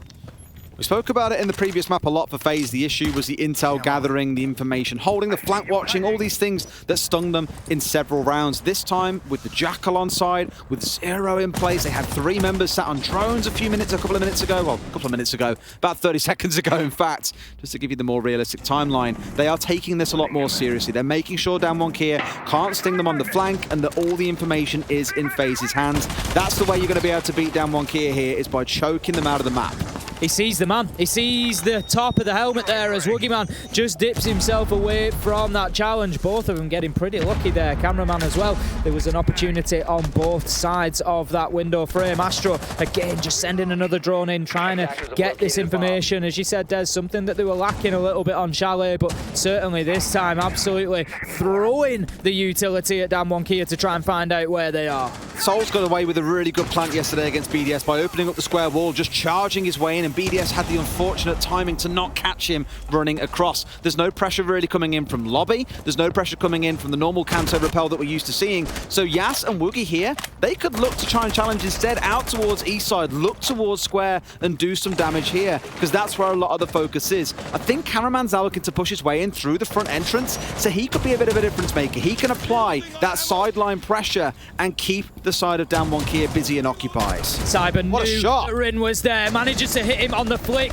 but he knew that he could be challenged from Janitor at the same side, but the timing just wasn't there for Damwon. Astro is down but not out. Coated finds Cyber, so levels us up effectively in a 3 versus 3. Woogie Man moving in from Banana here. He's going to catch one on the breach, but no, takes a ton of damage instead. Finds himself low health, finds himself cut down by Cameraman. 3 versus 2 now. It is in the favour of Damwon Kia effectively, as 2 are down but not out, and they managed to win it out. It was chaos at the end of the round. Just Yas again going undroned. He was sat in the elevator the entire round. Cameraman, the one who comes on the flank from Lobby, pushes up the stairs, wins the one gunfight, but doesn't know that Yas is in the elevator. Yas collects that kill, pushes up through front desk, and gets the closing kill. Of course, with the last 2 being down but not out, they were immediately killed down once the third player had been taken out by Yas. It's becoming a theme that is, I want to say, infuriating in some ways. It's very frustrating to watch for FaZe when it's very clear what the problem is. They had the timeout and kind of fixed it on the last map, but haven't carried that through to bank. They need to get on top of Yas. We've said it time and time again, because he is just running amok here. And a drone or two in a good place, a zero camera, the Jackal tracking, whatever you might choose, you need to hunt him down and make sure he's gone. Headed into round number 3 then, it is going to be down to the bottom floor we go once again. FaZe were able to win a nice attack onto this side. I feel that Damwon Kia were maybe just a little bit light on sight last time around. That was a big part of the problem for them. They sort of invited FaZe into servers almost, but then didn't really have an answer to deal with them once they were in there. As you say, the hatch above site was closed off. Yas could not really have any impact, and it was pretty straightforward for FaZe to get that plant down. So what I'm looking for differently here in the Damwon Kia defense is having an impact on servers, having an impact on the plant location, not allowing FaZe to just come in and take control of that. Also, that mid floor, if FaZe aren't there, they've got to get back down to site quicker to have an impact somewhere in the map. It's interesting, because for most teams, and I think every team arguably, you'd agree, you'd say don't give up site control for free. What I've noticed more and more about Damwon Kia, the longer that this competition has gone on, has been that retake game. We keep on speaking about the flank game coming in. They seem very, very comfortable when the attackers are scrambling for a post plant or even to get the diffuser down to come on the flank and make something big happen. And back at the start of the year, they do this an awful lot on Villa, for example. I can think of a good couple of games against, Cloud9 at the time, then Mantis, then Sandbox, where that sort of thing just wouldn't work for them. But it really feels like they've mastered that retake denial style that is making them so hard to deal with. It's really interesting. Astro now established inside of open area, going to be able to get that hatch open. So again, FaZe Clan working through the normal steps here. Stage 1 done. They're confident that they've got control over the top 2 floors of the map. So stage 2 now is about getting access into site, getting themselves in a position ready to execute. And that for FaZe includes trying to push onto these mid stairs, just trying to find Woogie Man, who's hanging around on there. The Jackal track will pick him up. So Cyber now looking to get aggressive and finish this kill. Needs to find his man. There's damage in either direction, but Woogie goes down. Let's not forget, these players don't have the points and able to be unaware that he's necessarily downed him. Got the cover. Being very cautious there. Courted. Took an opportunity to get Woogie Man picked up here. Watch out for that hatch, mind you. There was someone that played on it a second ago, and I think there's one also pushing up through. No, it's Gatsan coming in carriage. I just saw the outline and was like, oh, it's a guy. No. Woogie's back on his feet. Sure, down to only about 20 HP in this instance, and Cyber walks away with about 75. But what's the point in crying over spilt milk and a few numbers at this point? It's still a 5 versus 5. FaZe yet to really establish where they want this attack to go.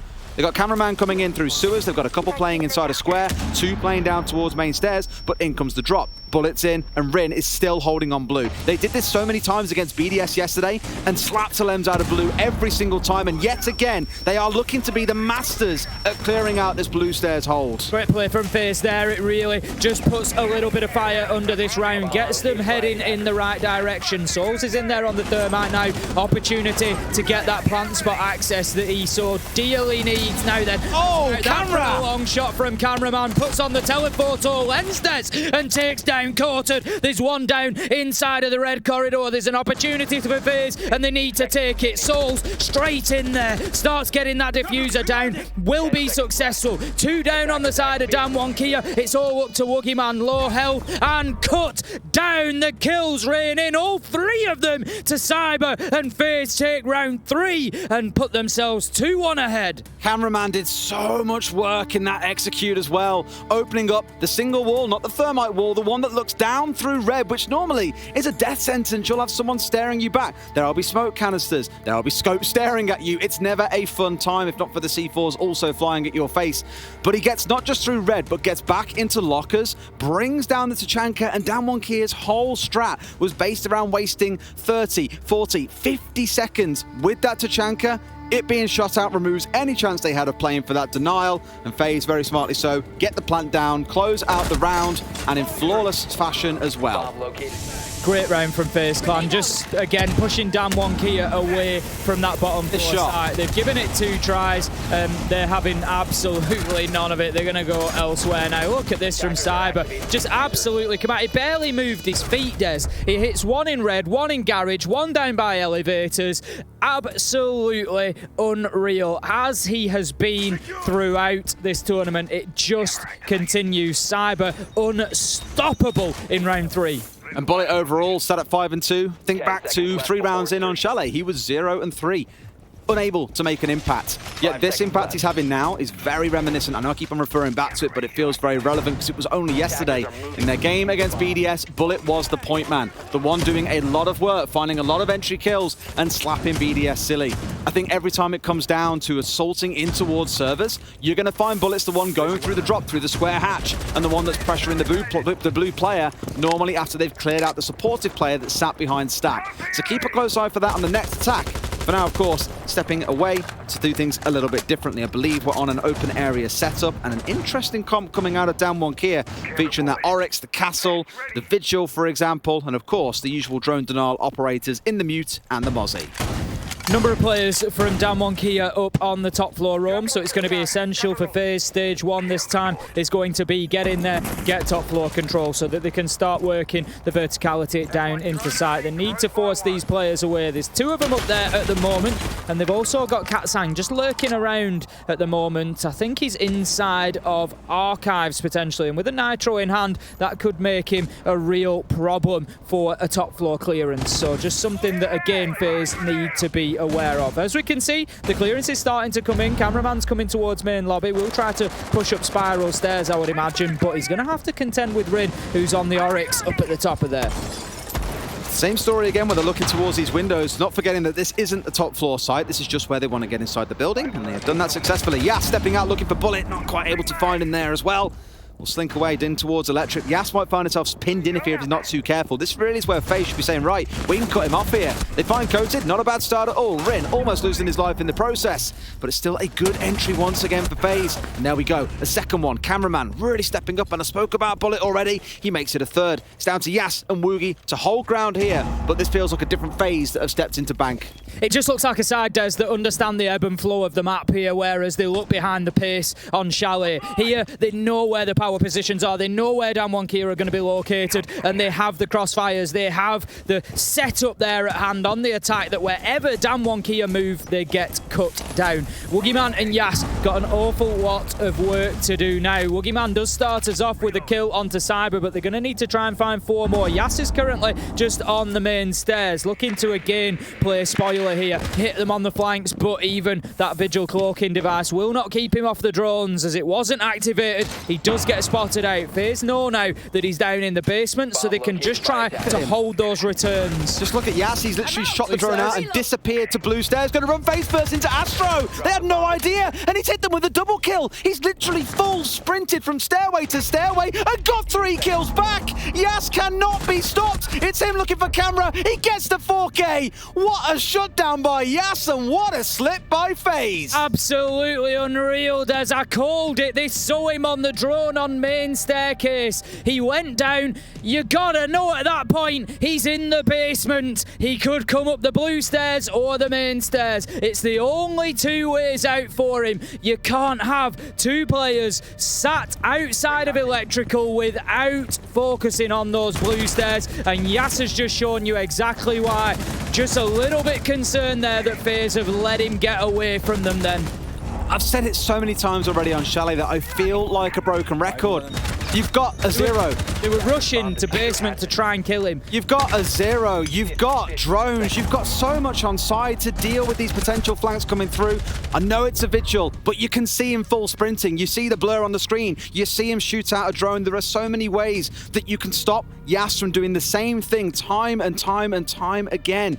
And it feels like no one here at the Major has really learned that lesson yet. That was a clutch, sure, it's a big 4K, but it's not just this round he does it in, it's why he's so consistent, is he keeps on getting away with that, and I will give him full praise as well. This is unbelievable game sense on his side to know what he can and can't get away with. If he was just running around every single round trying to do that and dying every single time, that's a lack of game sense. It's the fact that he does it so consistently and doesn't die out when he doesn't need to that proves it's different. He was, what, 11-2 at the half on the last map? He's 9-2 here already? What is going on? I don't know who it was that died at the top of blue for FaZe. I missed it in all the chaos that was going on. But Astro.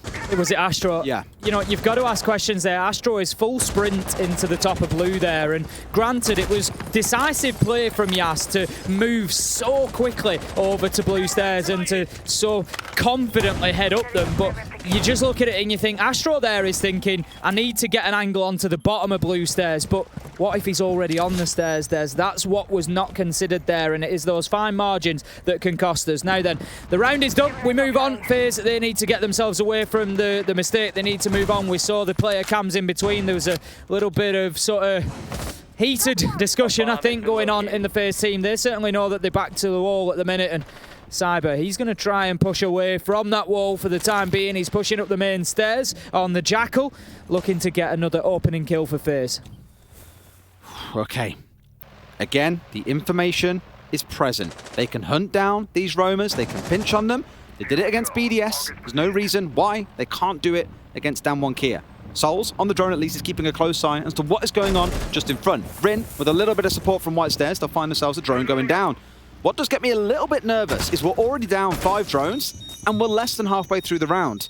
This is again why in the late round Damwon Kia can be so effective, is if there is limited information, they know they can play around that. And this is where counting how many drones you're killing comes into it. Bullet finding Yas, the man we've been speaking about time and time again, gets himself involved in an entry engagement and loses out. That's one less worry off FaZe Clan's mind. And boy, did FaZe need to stop worrying about Yas, because he really has been cutting them in half, both on Chalet and here on Bank. So having him off the board, that's going to be a big mental boost. We look at the rest of the scoreboard. There's only 5 kills across 5 rounds for the entirety of the rest of the side of Damwon Kia at the minute there. So in this round, for them to win it, somebody else is going to have to step up, whereas FaZe now have the opportunity to start mounting the pressure. But it's Woogie Man. We've seen him get big kills time and time again today, and he gets himself a second. Woogie Man, this just isn't fair at the minute. Damwon Kia, they just have the answer to every question that FaZe asks. It's like they've seen the test ahead of time, Des.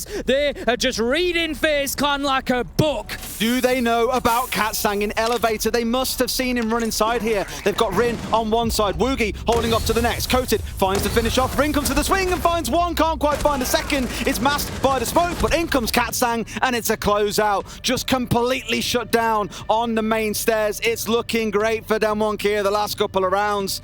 And again, when we find FaZe being caught out early on in rounds, things just fall apart from there.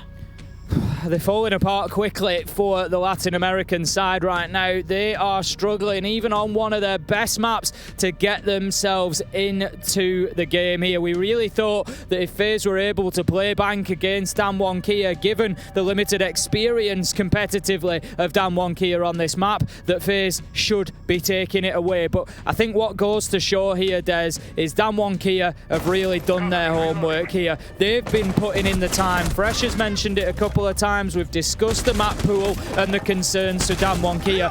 They have been grinding in the background to make sure that they can be competitive in the best of threes, maybe even in the best of 5 tomorrow. Well, they're going to need that, aren't they, for the best of 5 when it gets to, if it gets to that point. FaZe still yet, of course, not out of it. But it sparks to me one thing I've just seen, the more and more I watch them play again, they don't try and play someone else's playstyle. It was an interesting conversation on Twitter yesterday between a bunch of NA players, and I believe Intero was involved in the mix as well, in saying that a lot of NA teams will play so heavily for the counter strat and don't focus so strongly on their own game. For Damwon Kia, I don't see counter-strats. I see the same stuff round in, round out, where it's Rin and Yas looking for engagements either in the very early or the very late stages of the round. The rest of them playing around site and looking to do work. Woogie occasionally moving away from being a defensive player to joining them on that roam. And it is such confidence in their own play that is resulting in games like this, where they look light years ahead of some teams because they're just so good at what they do, and teams are yet to adapt to it. We thought back at Mexico that APAC had been all figured out. People were used to seeing the same stuff out of Damwon Kia, out of Cyclops Athlete Gaming. Apparently they haven't quite seen everything, because this is one hell of a show.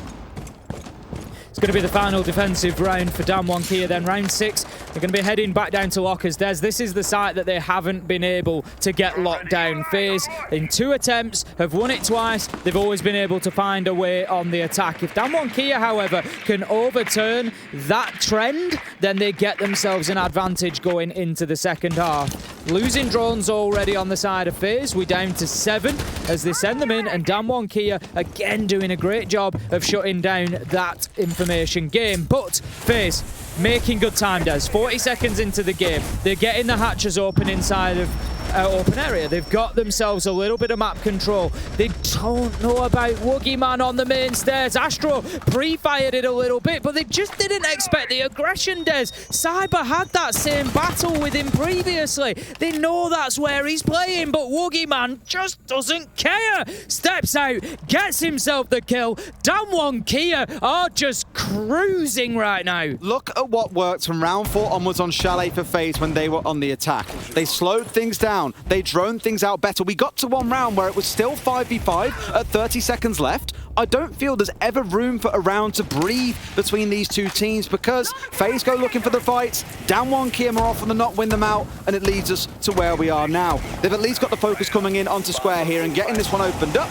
Drone work will come on through. You're going to see that infamous bullet drop coming through at some point, but I don't believe there's anyone playing on the blue stairs in this instance. So here we go with their focus coming in on the server side. Cyber has got the hatch. You can see the pieces of the puzzle all coming together for FaZe, but Damwon Kia are never a team to roll over and die. Absolutely not. Drones once again rolling in for FaZe, looking to get themselves the access they're going to need. We saw the work that Cameraman did from these Maverick calls previously, got himself nice control over the far side of site where Coated is playing now, but he's learnt his lesson, Des. He's playing this from a prone position instead of putting his head above the parapet like he did last time. Now, out goes a nade from Cameraman. Not going to have any joy, not going to find anybody. Right, where is Yas? That's my big question, because we're looking towards the execute coming in, and he's the one who wants to try and make a flank happen. C4 comes out, Souls is found, Cameraman has been downed. They're stopping this attack this time round, Tim, and Bullet's going to be able to get him back up, but only just 3 versus 3 and less than 30 seconds to play.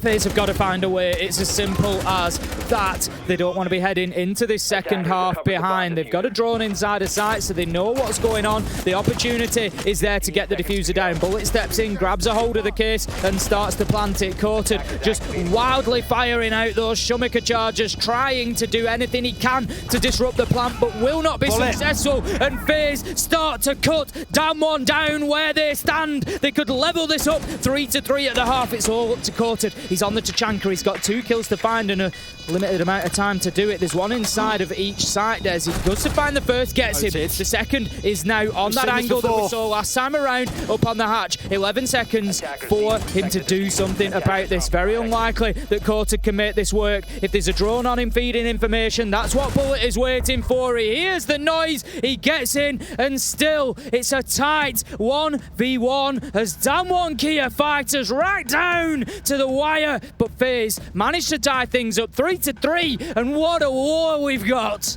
Much better from Bullet dealing with Yas on the flank that time round. Again, leaning into what I said earlier on, that Damwon Kia seem very happy playing for the retake, hitting them on the flanks, either in the early round or the late round. And that one from Yas, just a little bit late. I forget the player that we referenced earlier on that felt they often did the same. I want to say maybe it was Yas, it could have been someone else. We said someone else tends to leave it quite late for the flanks. Yas there, maybe a little bit too late, because by the time he did make the appearance, the diffuser was down. They were already pulling all the way back. It wasn't really a big issue. I think he was trying to ride on any chaotic kills that came through, and a couple did connect. Their cameraman down. Souls was taken out by the C4 whilst he was going in for the plant. But either way, FaZe find themselves at a 3-3 half split.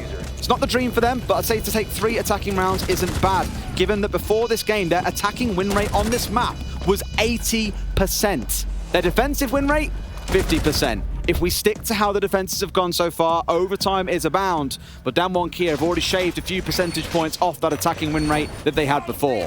FaZe coming in on the defense now then. The first site we're going to see is open area.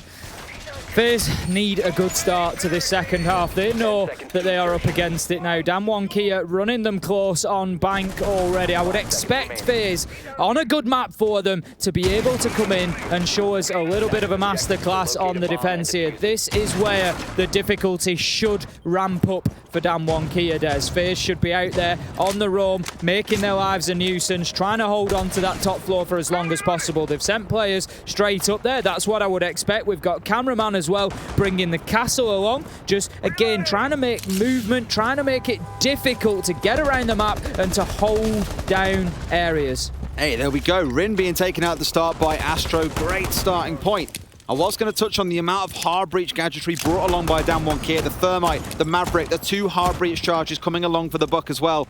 Just suggests they want to get a lot of work done in opening up all these reinforced walls. The one inside of the admin office, the ones at the top side of open area, for example. Staffing room, lots to look at there to be opened up.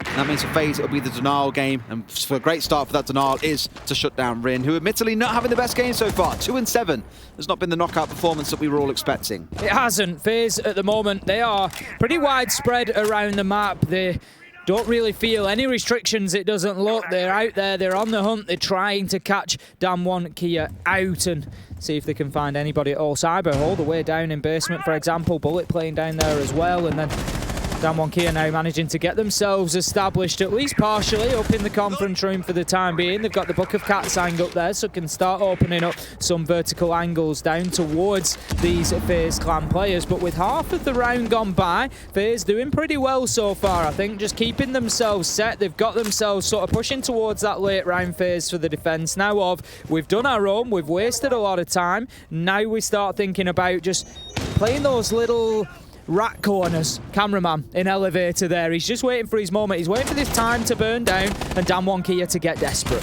The know that he's up here is the other thing about it, right? But you've got a couple of members where you have Cyber playing at the bottom of the main stairs. Cameraman was inside the elevator, has now dropped away. They're just poked at Coated. Let him know that they are there, that they are present, and they need to be respected. That's why grenades are being committed onto that main stairs. Nothing to be found, of course, as both members have already dipped away. So it's fire and move from the side of FaZe. They've kept all 5 alive, and this is a great round for them so far.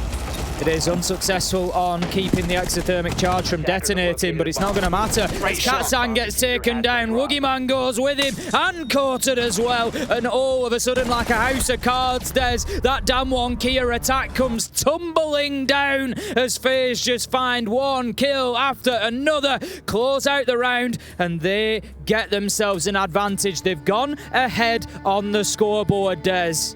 Fantastic defense out of FaZe. Really cannot stress enough how good that was. And I think this is where I thought on the first map we might see Damwon Kia come undone a little bit.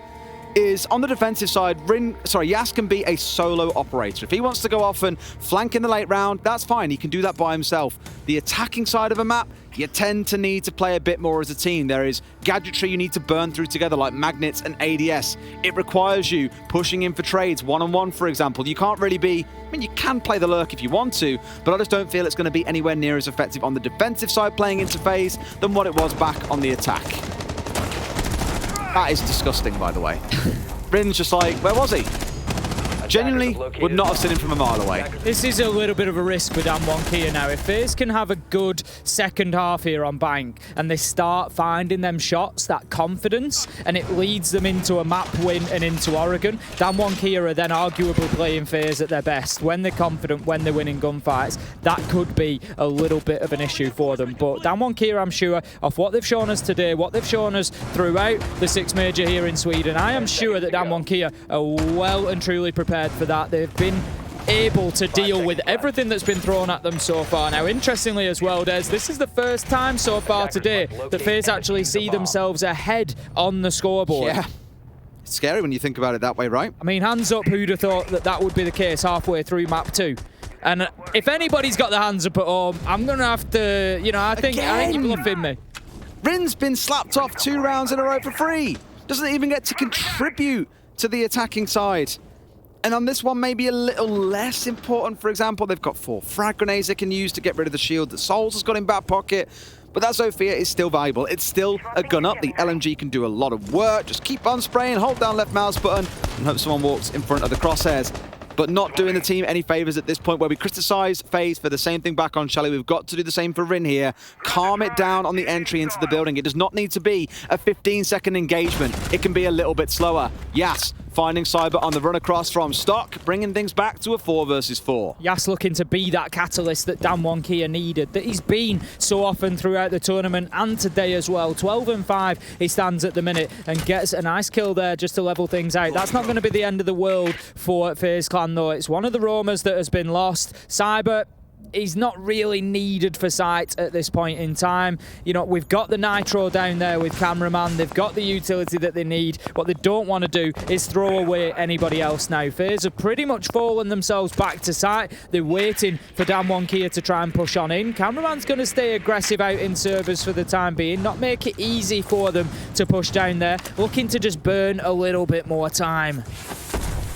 It's interesting how we haven't really seen the Thatcher being brought along at all, by the way. Like both teams just saying, you know what, Maverick, we feel is probably going to be enough. Of course, negating the Kaid entirely, that is left on the field, so it does make some sense where the Maverick would be better. Of course, frag grenades also on side.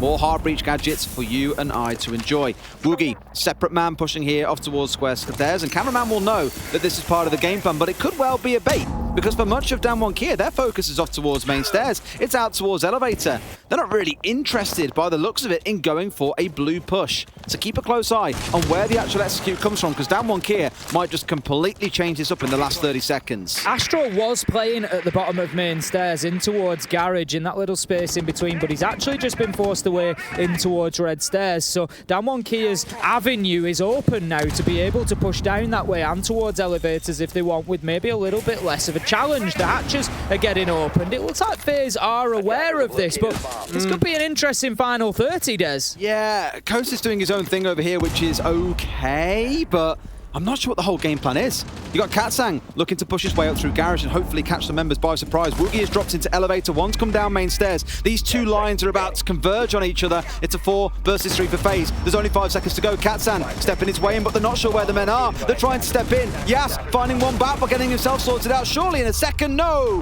The clock hits 0. Damwon Kia leaving that a little bit too late. The idea was nice, but the clock waits for no one. As you say, it was just too late. I don't think Damwon Kia were confident in what they were trying to achieve either. As you say, Coated was a little bit off on his own, just trying to disrupt Red Corridor a little bit, the nades going in there, but it didn't massively support the push coming in from the main stairs, because Red Corridor is not really where your problem is in that sense. The problem was Cameraman stood at CCTV door, who gunned 2 of them down nearly. He got 1 kill and then took a serious chunk of damage off the other. And it's also the smoke that's playing just outside of the vault, you know, outside of the elevators in that space in between. It's those were your two problem players, and they didn't really do anything to disrupt them or to move them around. So FaZe were just able to pretty much hold on to the spots that they had. You can see there the angles that they're using. Katsang gets himself one inside a site, but they just spent so long trying to push from the main stairs into those areas, getting challenged, that they didn't have the time that they needed. Understandably, a tactical timeout coming in from Damwon Kia. They are down 5-3. This map not quite going the same way as Chalet did, really unable to get their attacks moving just yet. FaZe are on 2 rounds in a row. We've seen a couple of teams employ the tactical timeout after a couple of rounds, and things have been going very wrong, and clearly corrective action is needed immediately. It's better to use it early than to use it late. And in this spot, I think we can see that hopefully there will be some changes coming in. The round is getting back underway, and Katsang initially is hovering over the Monty. Now, I don't think they'll want to show that one immediately. I imagine that could get 6 picked away if they stick into it, which actually it looks like they are. There's going to have to be some changes to the lineup for potentially both sides to make this one work. A Warden coming in for Souls, and Woogieman. Now, there's something a little bit different from hard support over to Creeper, playing on the Nook. This could be very exciting. It could be. Let's keep an eye on it. Up on the top floor, I don't know how much impact that knock is going to have. You know, where are you going to creep in realistically? Oh, lobby, watch. Maybe creep through lobby and up spiral, but the reason that later in the round, my expectation is that FaZe will be ready for that. You know, my expectation is that FaZe will be watching out for a west-sided push as well. And I know, yes, you might not then see the knock on the cameras, but I would expect they'll have somebody playing around elevator potentially. We'll see how it goes. But they've also got the ace, which is good and could help Woogieman. Coated gets on the rappel, opens the elevator. I never even thought about that. You say your name very differently to how I might. Do I? I say ace, and you say... Well, you say ace. And what is that imitation? Ace. Ace. And I say ace. I'm just doing what you do to me on laser gates, you see. This is my frustration when you say laser gates. That's how you say it, though. Okay, so Coated is probably going to use the ace to get himself up on the rappel and open up that elevator wall, which, if they can push the player away from elevators, then yes, Woogieman may have a little bit more joy sneaking his way in through lobby unseen. We'll see how it progresses. It's going to be an interesting attack from Damwon Kia. You are now ace of Pyrite to me for the rest of the day. So 30 seconds into the round, Rin, thankfully, does not find himself dead. That's how the last couple of rounds have gone. I imagine part of that attack pause conversation was, Rin, stop dying, okay? Great coach contribution, that's all that's required. Cheers, coach. Let's get back into the game.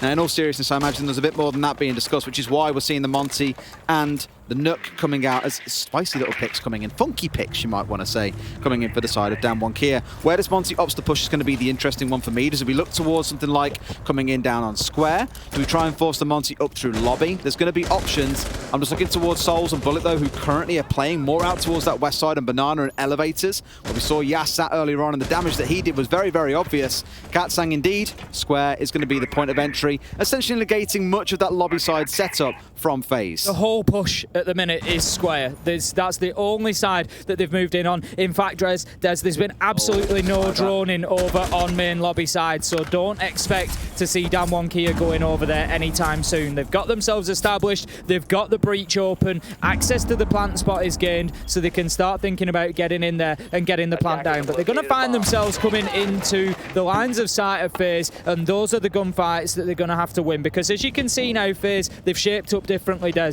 They've all started turning their backs on the main lobby side. They're focusing down towards towards east side, and they know that that is where the push is coming from. It's about the time for me, though. We're into that last 60 seconds, and Damwon Kia have only just about got started with their setup. Yes, they've got square. They've started opening up a couple of walls. Rin is lurking inside of stock. Cyber has already challenged into here once or twice, but not quite found the man. If he gets this kill here, it could be huge, but the plant was going down. Woogie having to back out again, because unfortunately smoke canister after smoke canister has rained through. Can't vault back out of CEO. Drops the diffuser inside of the office, and now Coated has got to be the one to pick up the pieces. Astro coming close. Katsang still staring things down, but the Monty yet to really have a big impact in this round, Tim. That's a pretty big impact as the Monty just eats those shotgun bullets, but Bullet Souls managed to find kills of their own. Katsang super low health here, needs to be very careful. There is still the smoke on the table, but if they've been counting, they'll know that all the toxic babes are gone, so he's at least safe from them. 5 seconds left to go. Katsang down, the round is over. This is another one for FaZe Clan as they take themselves onto match point, and every breath that we pass through in this map, Des, looks closer and closer to a decider between FaZe and Damwon Kia. Doesn't it just? Even after attack pause, Damwon Kia still can't solve their clock-related woes. It's again stepped into a stage where they've brought a Monty, they've changed things up and brought along a Nook, and still can't play to the clock, even with a very simple push coming in on the square side.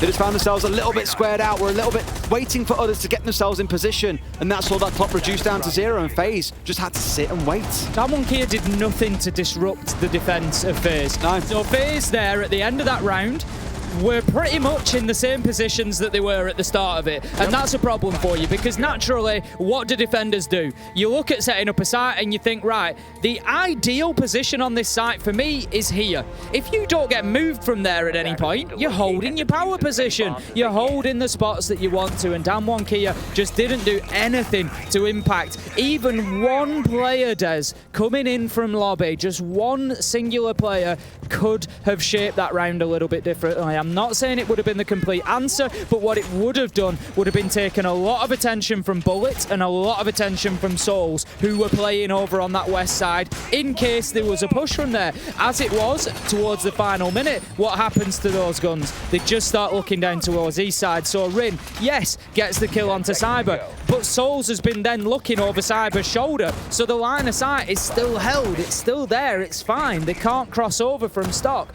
Bullet, all he does then is hop out of Banana and just has a look down the line of sight onto the breach. They didn't do enough to disrupt that west side. I just love the variation in playstyle we've seen across the two maps so far as well. You know, think back to FaZe playing a really heavy retake style strategy, especially on Bar and Gaming back on Chalet. Here and in Basement, they've just played turtle-based compositions. It's a real nice stark contrast, showing that varied playstyle that keeps a team difficult to predict for in some ways. And for Damwon Kia, very effective at attacking on Chalet, very decisive. On Bank, very indecisive. That means Oregon is anyone's guess with how it plays out, but we knew this map was going to be a weird one for Damwon Kia again. Only played it 3 times, only in best of 3s, and not once in those best of 3s did they pick to go to it, so definitely not in their wheelhouse. As I'm so excited. I can see you bouncing around like a rabbit behind me. It's not Easter, settle down. I'm just so excited because I think that we are going to be going to a map 3. It's looking that way. It deserves it, I'm right? not writing it off yet. Damwon Kia, are they capable of winning this? It won't be easy. Of course, they've got the ability to do it. It looks, for the money at the minute, like FaZe are probably going to lock this down. They've just been so confident on the defense. There's Damwon Kia unable to get around as of yet, and FaZe just reading into what the attackers are going to do. It is in the tango. Honestly, these two at the top, Bullet at the top of stairs, and Rin, they're dodging all time round, but yes! It was the last tango! Critical. Frag grenade coming in, removes the man that has been a terror. He is 15 and 6 for FaZe, and he's been shut down. A 5 versus 4. If Damwon Kia are going to find an attacking round and get Bank underway, this is the round to do it. Perfectly placed nade into the top of blue, and just showing a sometimes overlooked skill there, Des, of just absolutely nailing the time of it. It was practically an impact nade. As soon as it went through that door, it exploded and just lit Bullet up, completely removed him from the map. 5 versus 4, Damwon Kia, Des, the problem's going to be the time again. 2 minutes taken, need to start getting themselves towards an execute with time to spare. FaZe aren't going to be scared at being one man behind, and they're going to fight tooth and nail for this round and for this map. It's a little bit single directional as well. Coated, Yas, a couple of other members scattered here out towards square, and that clearly is what their focus is going to be. They need to get this off open wall opened up, and Cameraman finds Coated, already a shutdown they wanted, and Woogie finds the exothermic taken away by an Astro, by an Impact. Astro strikes at the same time onto Rin, that's why those words got crossed over. Wall finally opened up, and Cyber looking to actually contest out, pushing in quite aggressively here, looking for a man on the outside, but wrong sort of idea. I don't know if they know about this one. Cyber finds one, Katsang another, and surely Damwon Kia are going to find themselves choked out of this round. The smoke is down, one more, hits the deck, and it's left to Katsang on the outside. Him and 10 seconds is not going to go well together. Cyber hits the deck, finds the spray down. We're going to map 3. FaZe Clan coming in and seeing their investments really pay off on Bang, because they managed to nail down that second map, and they're taking us all the way to Oregon, Des, and they're taking a lot of momentum with them. It would have been a travesty if APAC's first semi-final at a major didn't go all the way to 3. I'm really glad that FaZe, though, are not doing themselves a disservice. They're keeping themselves competitive. Bullet, 15-6. Yas, 14-6. They are neck and neck, and we were speaking about Cyber. This is a bit different, because now Bullet's in the mix as well.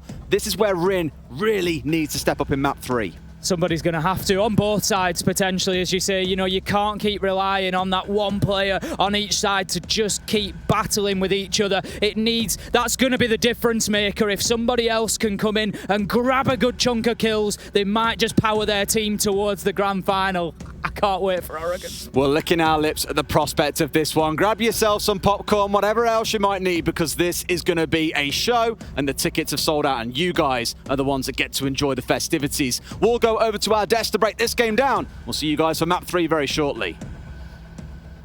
Thank you very much, Des and Ace. What a map 2 that we had, and FaZe Clan fighting back against Damwon Kia. Chalet looked very much in the hands of Damwon Kia, and here on Bank, the story is completely flipped on its head, Jess. I wouldn't say it's as flipped on his head as map 1 was. I felt the dominance in map 1. It felt like Damwon Kia were at the helm of the boat. I don't even know what the saying is, guys. I don't even know what the helm is. At the helm. At the helm. Thank you very much. I'm learning. It is a naval reference. It is a naval reference. Thank you very much, my friend. At the helm of the boat. See, I know partially what I'm talking about. You just say and at the helm. nevertheless, I think that on this map, I didn't feel that FaZe were necessarily at the helm. Yes, on the bottom floor attacks, I knew that they had everything that they needed to get those wins. But on other rounds, this could have gone either way. So if you're saying that dominance was part of it, I'm not feeling it. Maybe in the next map I will. And that was the biggest problem, is they could only attack onto one side. We were looking at potentially a 4-2 defensive split for Damwon, and we're thinking, oh my, this is trouble for FaZe. It does just go to show that Damwon, on the maps they play, they are very good at. The maps they don't, they do have weaknesses, particularly on the attack, as we saw in the last few rounds just there.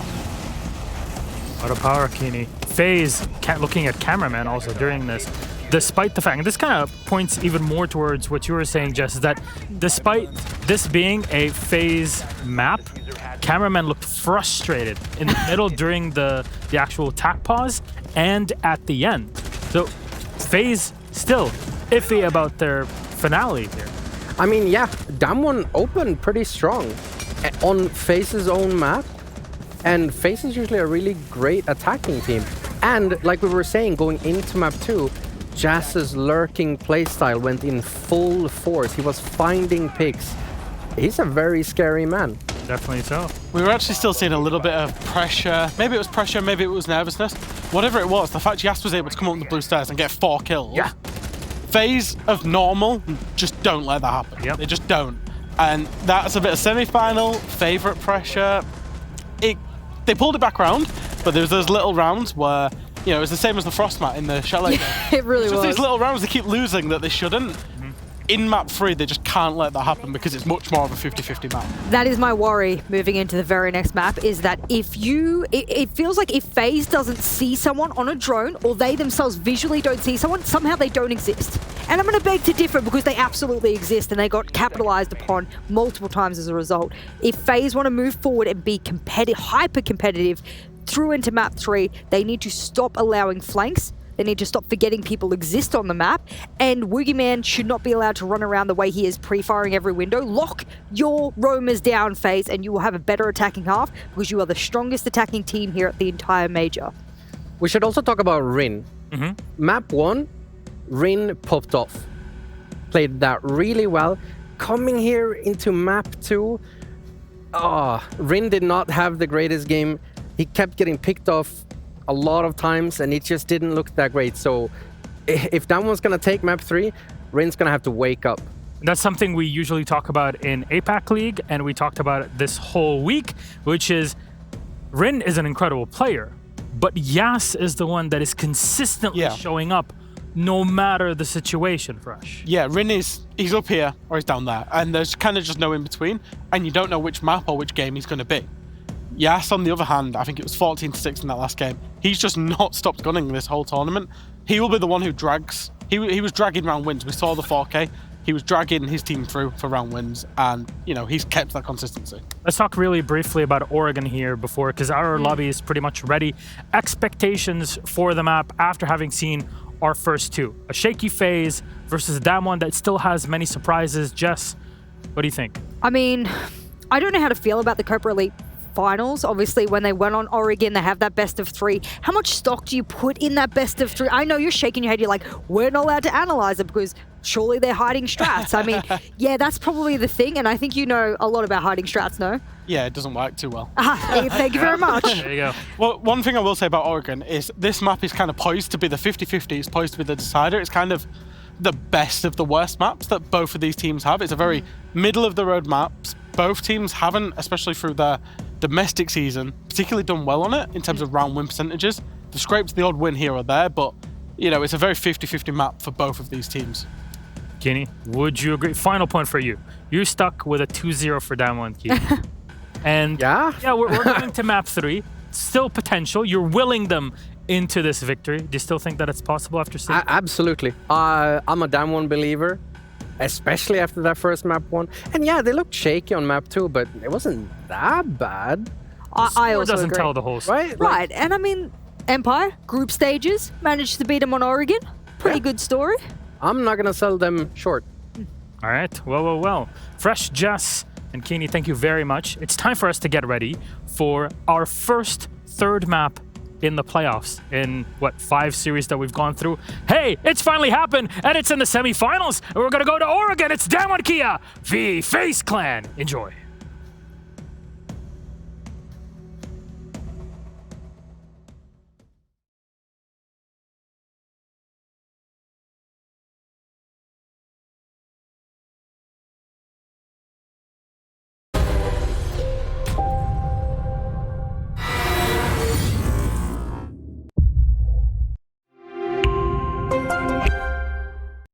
What does it take to create the future of a gaming community? Join us on this 4th episode of I Call Next as we discover how to level up gameplay and reset the expectations of an entire league. PayPal, press play.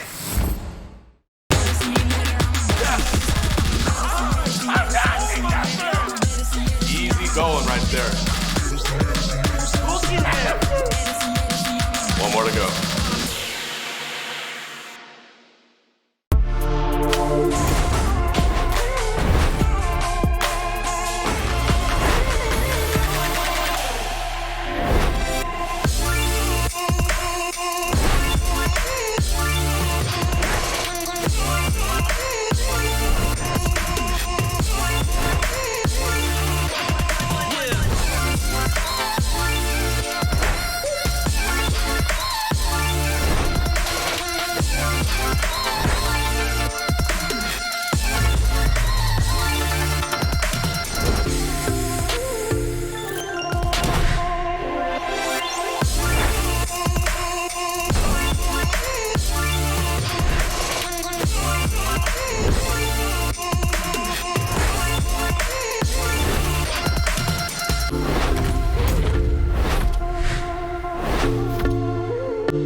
Welcome back to what is proving to be a momentous occasion. Damwon Kia versus FaZe has gone all the way through to 3 maps. Our first fixture at the playoffs, Tim, that has gone this far. Oregon is the final battleground between these two teams. One advances to the grand final tomorrow. The other has an early exit. Damwon Kia are swiftly becoming one of the teams that we know we can rely on to deliver excitement, entertainment, and fireworks at these tournaments, Des. They don't always do things easily, but they manage to find a way somehow, and this time they've found a way into a deciding map here in a semi-final at a major, one step further than they went back in Mexico. But can they continue? Is the journey over yet, or is Oregon just going to be another stepping stone on their path to the grand final, and dare I say,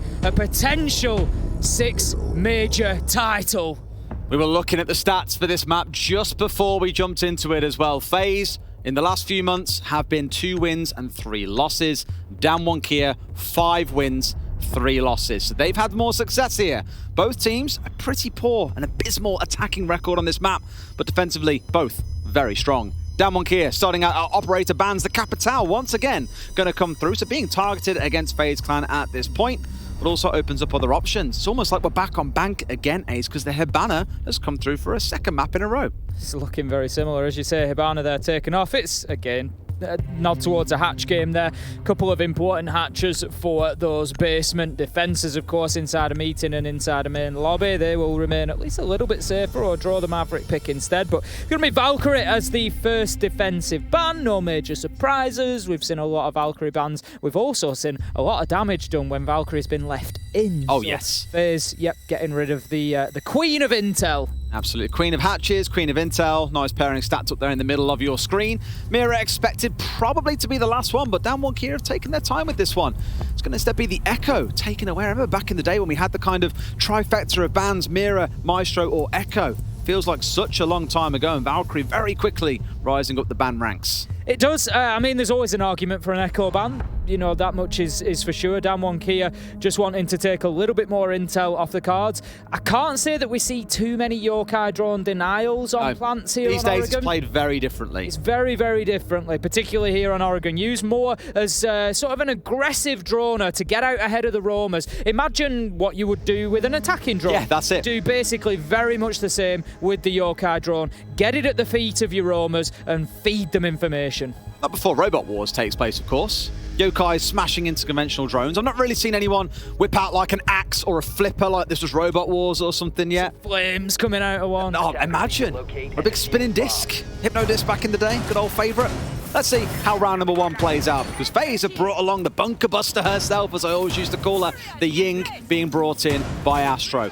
This just screams to you that a team is very, very keen to get a full-on execute down. So likelihood FaZe's game plan in this round is going to be making use of that Flores to remove Banshees, remove shields, remove things that will impede the side of FaZe once they come into an execute, and then they'll throw in everything behind Astro himself. Imagine you might have some smokes coming in on the back of Cyber, for example. As you can see, for the Astro at the very least has brought along the hard breach gadget rather than the smokes that the Ying is normally associated with. We've got Damwon Kia really setting up to hold on to double window here. There's no major surprises. We've seen more attention paid to it from attackers of late. It's been a little bit of a sort of popular rotation to head to. They've got the laser gate on there. They've got the ADSs there. They're trying to hold down that area, maybe reading in to that Ying pick a little bit, just trying to prevent them from being able to just get in there, flash out that whole area and look to move in now. The Twitch drone goes in. Going to be taken out straight away by Rin on the Jaeger at the bottom of the main stairs. He's going to dip himself back up to Trophy, just there to try and pressure Master Door should an immediate push come in through there. Depends where they want to pull off this execute. Commonly you see the Ying and you assume it's going to be either a big window take or you're going to try and push your way in through the Trophy door. Often we've seen teams, I think it was Team Secret back over in EUL, would basically bust their way in through Trophy door, chuck smokes everywhere, Candelas come out, plant goes down on concrete, and out you go. That also denies C4 play from below, which is what Katsan could be looking for, given he is currently sat playing on the downstairs. Has the impacts rather than a C4 in hand. Only one of those on side, and that's well and truly packed in the back pocket of Woogieman.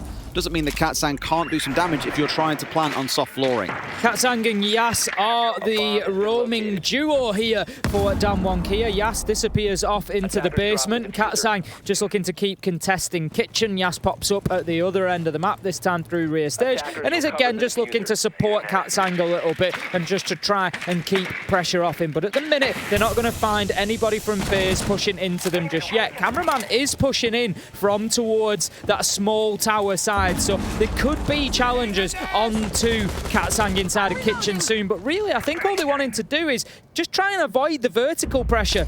That is exactly what Katsang's doing right now. So FaZe, you got to get in there and get him moving. Yeah, I mean, 2 minutes in, you're still droning shower corridor?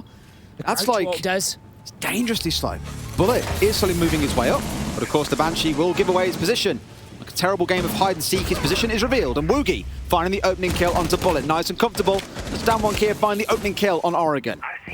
Just felt a little bit like that was a push without teeth from Bullet there. He just didn't seem ready to really make the challenge. In comes a nice nade from Cameraman, pushing in behind that Yin Candela. It's an absolute freebie for Cyber. FaZe have got themselves inside a sight here, Des, and they might just be able to make a nuisance. Cameraman onto Katsang, 3 versus 2. Need to think about the defuse going down. Yas with a big challenge onto White, and a kill from Woogie Man is going to turn things around. Yas with his second from the White Stairs flank, and FaZe once again just being caught foul of not pinning down and dealing with Yas.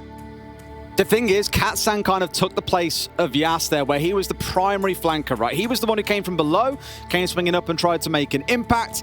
And I don't know if FaZe kind of wrote that off as, okay, we've dealt with the flank. The problem is there are 2 flankers. You forget about Yas and what he can do. And as you rightly called out, AC was ignored once again. No flank drone sat in shower corridor, nothing on Zulu, watching him push his way up. And he plays spoiler to the end of the FaZe party, because outside of that, things didn't look too bad for FaZe. They were on course to get something good going in that round. Katsang on the downstairs, you see there getting the kill onto the diffuser carrier, jumping in the window. Just small steps being missed by FaZe, and I'm reminded very deeply of the game between Rogue and Team 1 yesterday on this map. The big criticism that I levied against Team 1 was the lack of drones, or very, very slow drones, whereas you look at Rogue, they always had 2 drones at the feet of Aces and Leon, and they took massive patches of the map incredibly quickly. Yet here, FaZe took 2 minutes to even get control of shower corridor.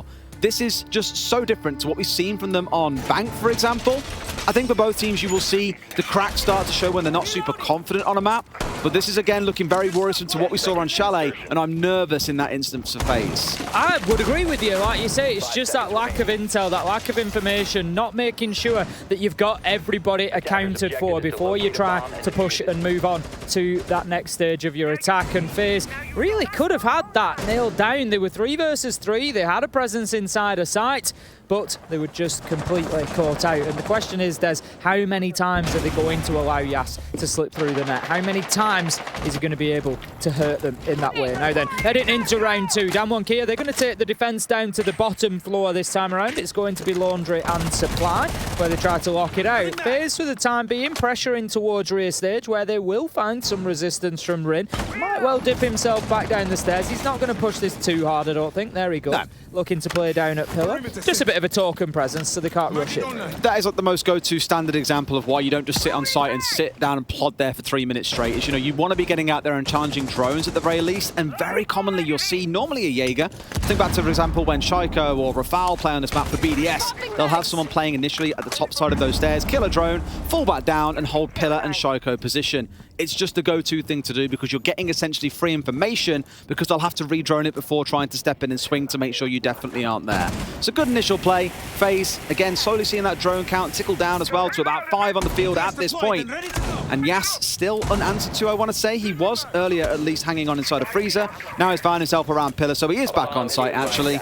So at least on the side of FaZe, they have got all 5 members back on site, and that makes Damwon Kia a lot more controllable. Yeah, they've done that quite quickly as well. Halfway into the round, FaZe have basically got about 80% control of the map now, other than directly on that bottom floor on the 2 sites. So Cameraman can get working on electrical hatch. That's going to allow them then to try and bully pillars, and it's all a bit of a jigsaw, Des. One thing has to be done before the next. It's that checklist. They have to get the hatch. Gas? That's going to allow them to press pressure onto pillars, potentially. They still need to be able to get a nade through there, which they might be able to find the angle. They need that to push pillars out, to move Shaiko to be Shaiko Spot to be able to move down rear stage stairs. I cannot stress how important it is they got E-Box open, because that is the drop that you bring the Ying for. That gets opened up, you yeet one down into pillars, some down on site.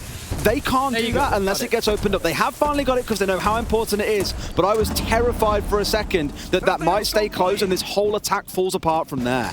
As you can see now, Damwon Kia just having to dip back because electrical hatch is open. Yas is now their most advanced player in terms of positioning, trying to stick around up at pillars, but he's not going to be able to as the Rotero drones come in and force him back. Woogieman's taking a lot of damage. Out goes a Nitro though, and we see Cameraman dropped in the action there. One kill in either direction, and this is going to turn into a bloodbath. Yas has been put down. Diffuser picked up, but only 10 seconds left to go here for FaZe. 2 versus 2. Des. This is absolutely anybody's. Astro heads up play, gets the Candela out to protect himself as the diffuser goes down. Cyber wins a big one, but they can't do it as the final kill comes in.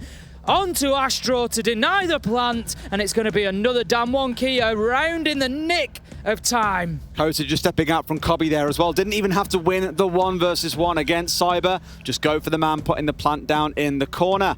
Being whittled down on time once again. And it wasn't like there was some elaborate roam game coming out from Damwon Kia. They were just teasing them at the top of Big Tower Stairs, for example. They were sat poking around at the top of Freezer, and then eventually all 5 were back on site with 90 seconds still to play.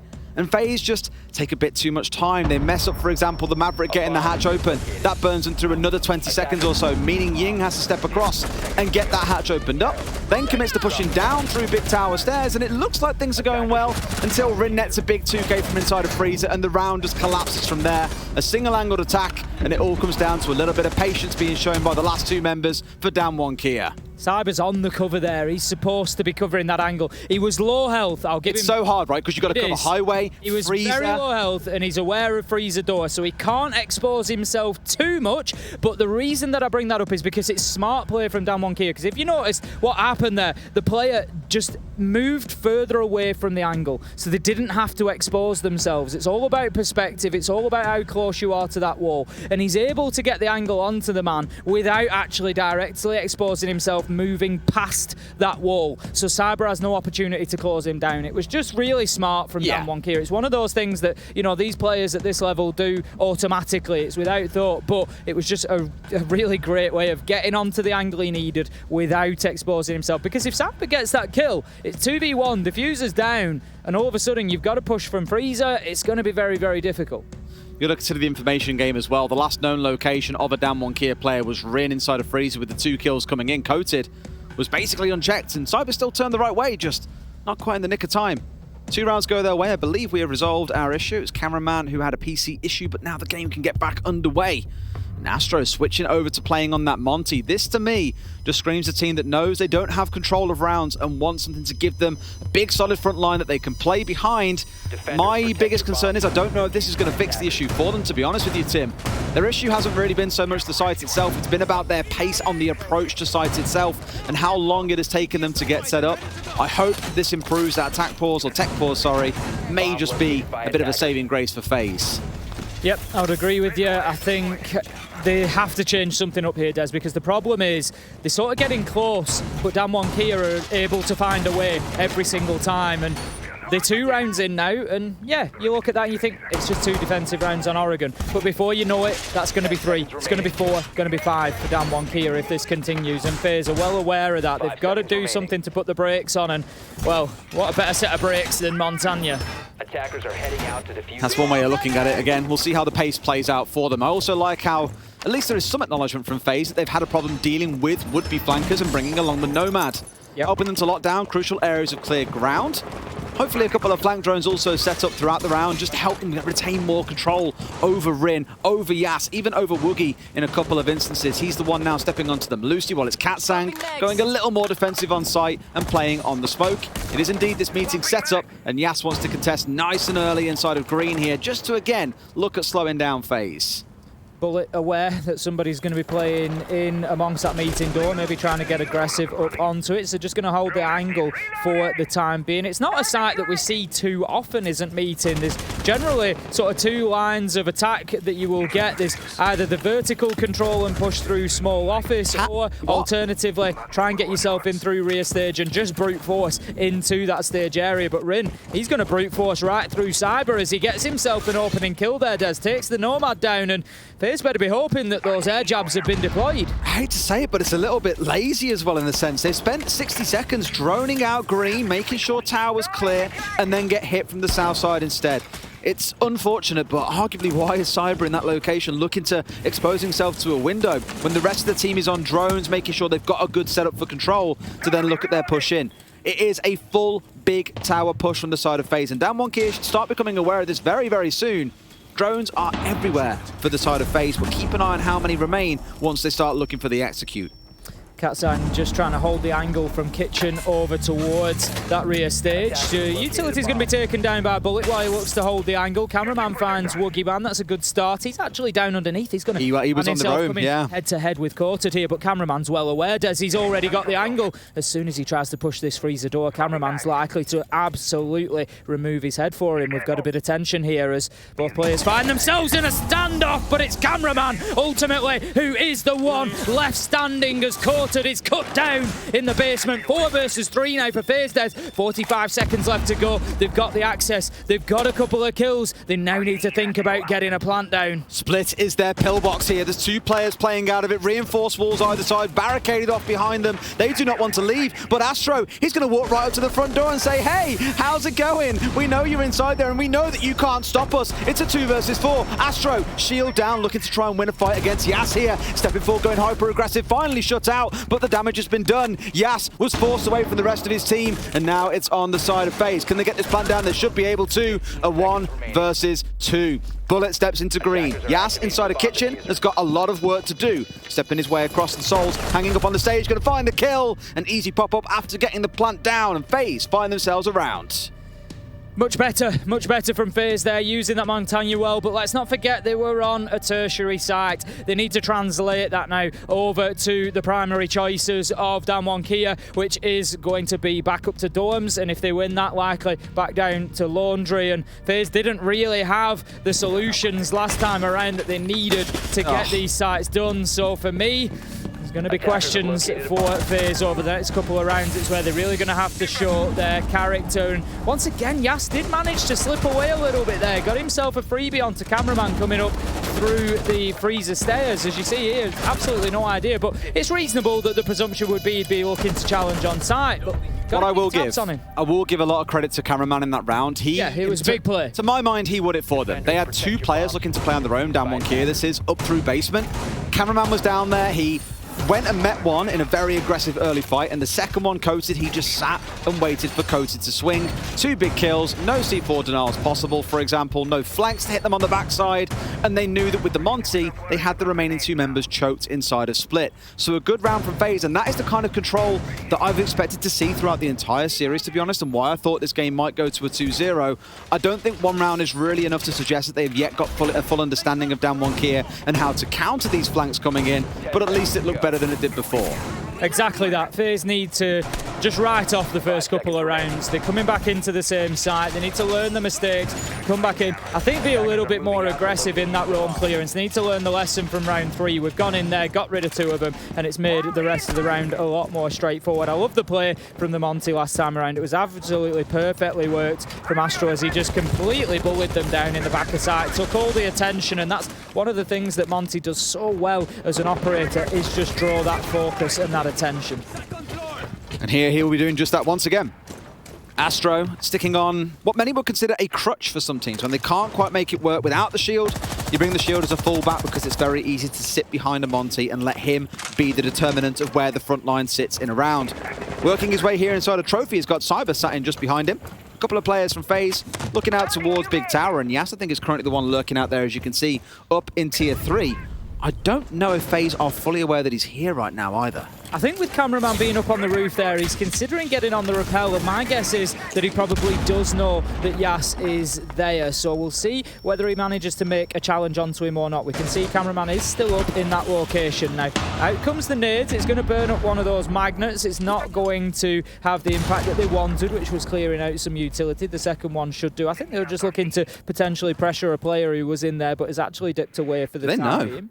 I don't think they know that Yas is in split. Please tell me that they know, Des. They should know. They should have heard him moving around. He's dropped out a big tower, for God's sake. And here we go. Now he sees the drone and is now forced to dip away. C4 comes out. Will he find his man for free? Yes, he will. How does he still get away with it? Gets the Monty. That's the crucial operator to remove the spear tip of this attack from FaZe. A great start for Damwon Kia. They know that there's a man underneath Des, but there's nobody playing into main lobby or getting an angle onto Classroom to prevent that vertical challenge. They've got to be a little bit sharper on how and when they deal with these roamers, because as we've seen time after time, it is hurting them. They're getting punished. Now then, FaZe Clan, time to start rethinking this one. You're going to have to try and shift some things around. You've got the Maverick as a potential hard breach, but that is all. With the Monty goes the hard breach as well, Des. He had the utility that they wanted to use to open that game's wall up. He's got it done, but it's going to be a difficult push in.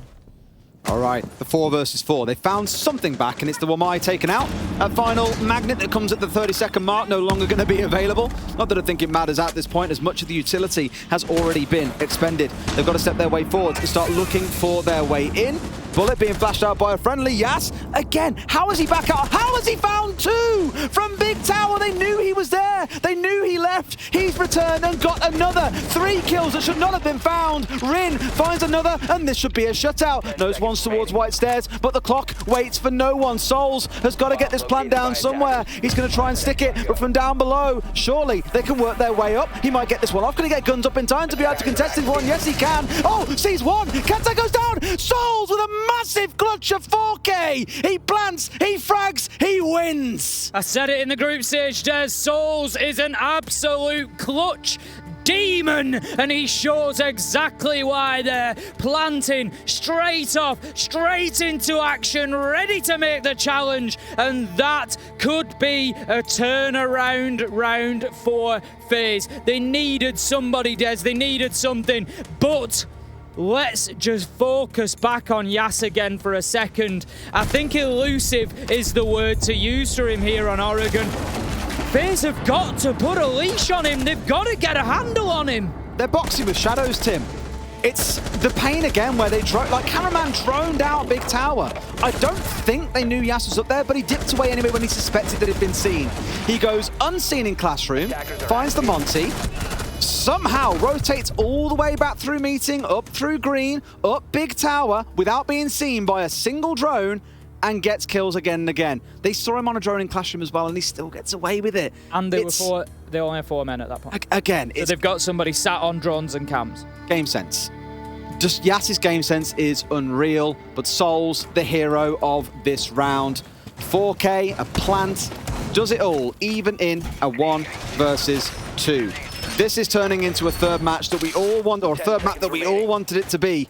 And at this point, I still think it's so hard to call which way it goes, because it's coming down to a hell of a lot of clutch. It's anybody's. It's absolutely anybody's, and this is why we were desperate. You and I coming into it, we said we really want to see, when we saw the map line up, right, we want to go to Oregon here, because we knew how spicy this one was going to be, and it's absolutely not failing to deliver at this point in time. Damwon Kia and FaZe just giving us absolutely everything they've got at the minute. So we're going to head into round 5. Damwon Kia on the defense of basement, and immediately my eye is drawn to where is Yas, and that should be the question in FaZe Clan's head right now, Des. It should be the question in their head for every second that man is alive in the map. Forget where's Wally. We've got a new game to be playing, and FaZe aren't playing it very well at the minute. He's just consistently out on the roam. We keep on talking about him, and I've said it a couple of times this series. I feel like a broken record with some of these points, but they just keep on remaining true, and the teams aren't necessarily adapting. They've dropped away from the Monty now on the side of FaZe at least, and we're going to see that Ying stepping back onto the field once more. A key difference in this round is there is no smokes. They were previously in place on the Twitch, which Cyber was playing on before. He's now stepped back onto being on the Nomad Nomad. So they know that the flank's a problem enough so that it's now starting to impact what their executes can look like because they can't control those roamers. Ring could be an issue here. Got himself into big Nice. tower. He's actually going to be shut down beautifully there by Cyber. So as I say it, FaZe, they recognise that the danger is there. They get in, they shut him down, and they close him out of the round. That's going to be advantage for FaZe Clan. They're getting the meeting hatch open easier and quicker than they did last time around, as there's going to be a much longer amount of time now for Damwon Kia to try and hold on to this bottom four. They're not going to have the hassle from Freezer. Bullet, he's setting it up. He's ready to be able to go in there and challenge. Yas, however, getting aggressive onto the bottom of those stairs. Trying to be a little bit predictable here as the hatch off to his left is being opened up. Probably needs to back himself away. Did have a drone sat at his feet for a couple of seconds as well. And they've got plenty of drone play still left on side here if so required. It's not like they're playing in blind. They can afford to take their time. There's 60 seconds on the clock. They found the entry. There is still so much to play with. Damwon Kia just being forced back and back and back. The layers of that onion-like defense just being peeled away, and they find themselves nowadays back at the core, limited down to only 2 or 3 rooms. FaZe Clan have got them surrounded. They've got a presence in Laundry. They've got control over Freezer. They're moving in through bunkers. They are slowly starting to surround them, and the pressure is going to mount. The question is, can Damwon Kia find the kills that they're going to need to? Yes, he is going to be flashed out, but there's no immediate push onto him, Des. The FaZe Clan they allow the effects of that flash to wear off, and Yas can find a kill, but here comes Bullet from that Freezer flank, finds himself one onto Yas, 2 versus 2, and there come the final kills. Damwon Kia had men down but not out. FaZe able to get it, but they were a little bit lucky there, Des. I mean, all of that goes on Bullet. He just walked in from Freezer straight into the center of supply and finds 3 kills to ensure FaZe get the round. But Yas, again, goes unchecked. The worst thing is, I think it was Caraman, it could have been Cyber. They had a drone that had just come in through Freezer, peeked its hole out through the drone hole. It looked south, but didn't look up, so they didn't see Yas sat on pillar. He tucks himself in the corner. Astro comes down big stairs, or big tower stairs, and dies for free. It's the small details. Again, is the drone work being done correctly? Is it seeing the right things? It's biting them big time. I've got to give it to Coated as well. Perfectly timed C4 as the drop came through. Otherwise, Yas was likely already going to be dead inside a pillar. And this is that push I was talking about. Marches his way forward. Yas's freebie coming out that I was very confused as to how on earth he wasn't seen. But it's one of those you look at and say, God bless for Bullet, because he's kept FaZe in with another attacking round. They're at 3-2 on the attack team. I would be delighted if I was FaZe. Maybe not in the manner by which they've been won, but you'll be happy that you're up 3-2, given the poor attacking record of both teams on this map. Earlier in this game, I said as a championship's winning side, it's very important that what I call you can win ugly days, you can win the difficult games, you can win the ones. You know exactly what I call that. You can win the ones where you can't just go in with surgical precision and take people. You know, you've got to be able to scrap, you've got to be able to fight dirty, and right now, FaZe, they're finding a way. Getting themselves a 4-2 advantage, as you say, would be big. Damwon Kia, they're going to go back down to the basement once again for their final defense here. And this is just an absolute brawl right now. We've got 2 teams that are playing on such a level playing field, Des. The skill levels are just so evenly matched. This is one of the best games I've seen this year at this point. I can't believe how almost for the 3rd map in a row, it is the 3rd map in a row, we're going to be saying to, look, Yas is like 13-3, 12-4, as he has been on the last couple. We keep on stressing in APAC North about just how consistent he is. Bar 1 or 2 games in the last like 6 months, maybe he's had an off day. It's a 3rd map in a row where he's playing absolutely lights out. But sadly, being shut down by the other side. Massive clutch out of Souls. A great ending round for Bullet as well. 2 rounds that you look at on the board and say were probably closer than they should have been for FaZe. But ultimately, all history will remember is the score. 3-2 it currently stands. Damwon Kia once again, all back on site. That's it, within the first minute. FaZe have got them all forced back. Pressure being put once again. Can Yas be aggressive enough? Not. This time he continues going. He's looking for him. Desi makes the challenge, but rarely missing shots there. Out comes the impact nade. Still not going to get the job done, but Bullet takes an absolute ton of damage, and Yas, he's going to scurry back to site, but his job there is done. There's so much confidence there as well to push that hyper-aggressive. Kept going. I'll give it again, though. You know, Cyber had a camera inside of Freezer that would have seen him chasing Bullet back upstairs, but no one was watching the camera. It comes down to basics, Tim, and it's the small things that are being being forgotten. Fortunately, it doesn't bite FaZe in the backside this time round, but it very well could do in future. In goes the utility to burn away those magnets, to burn away the ADSs. The big bunker push is coming here. Sorry, Monty just looking to cover off Shaiko's spot, and there we go. The cover coming in from Cyber, finding Rin, and this begins once again for FaZe. Damwon Kia under serious pressure there, but Astro exposes himself, and Yas manages to find the kill. 4 versus 4.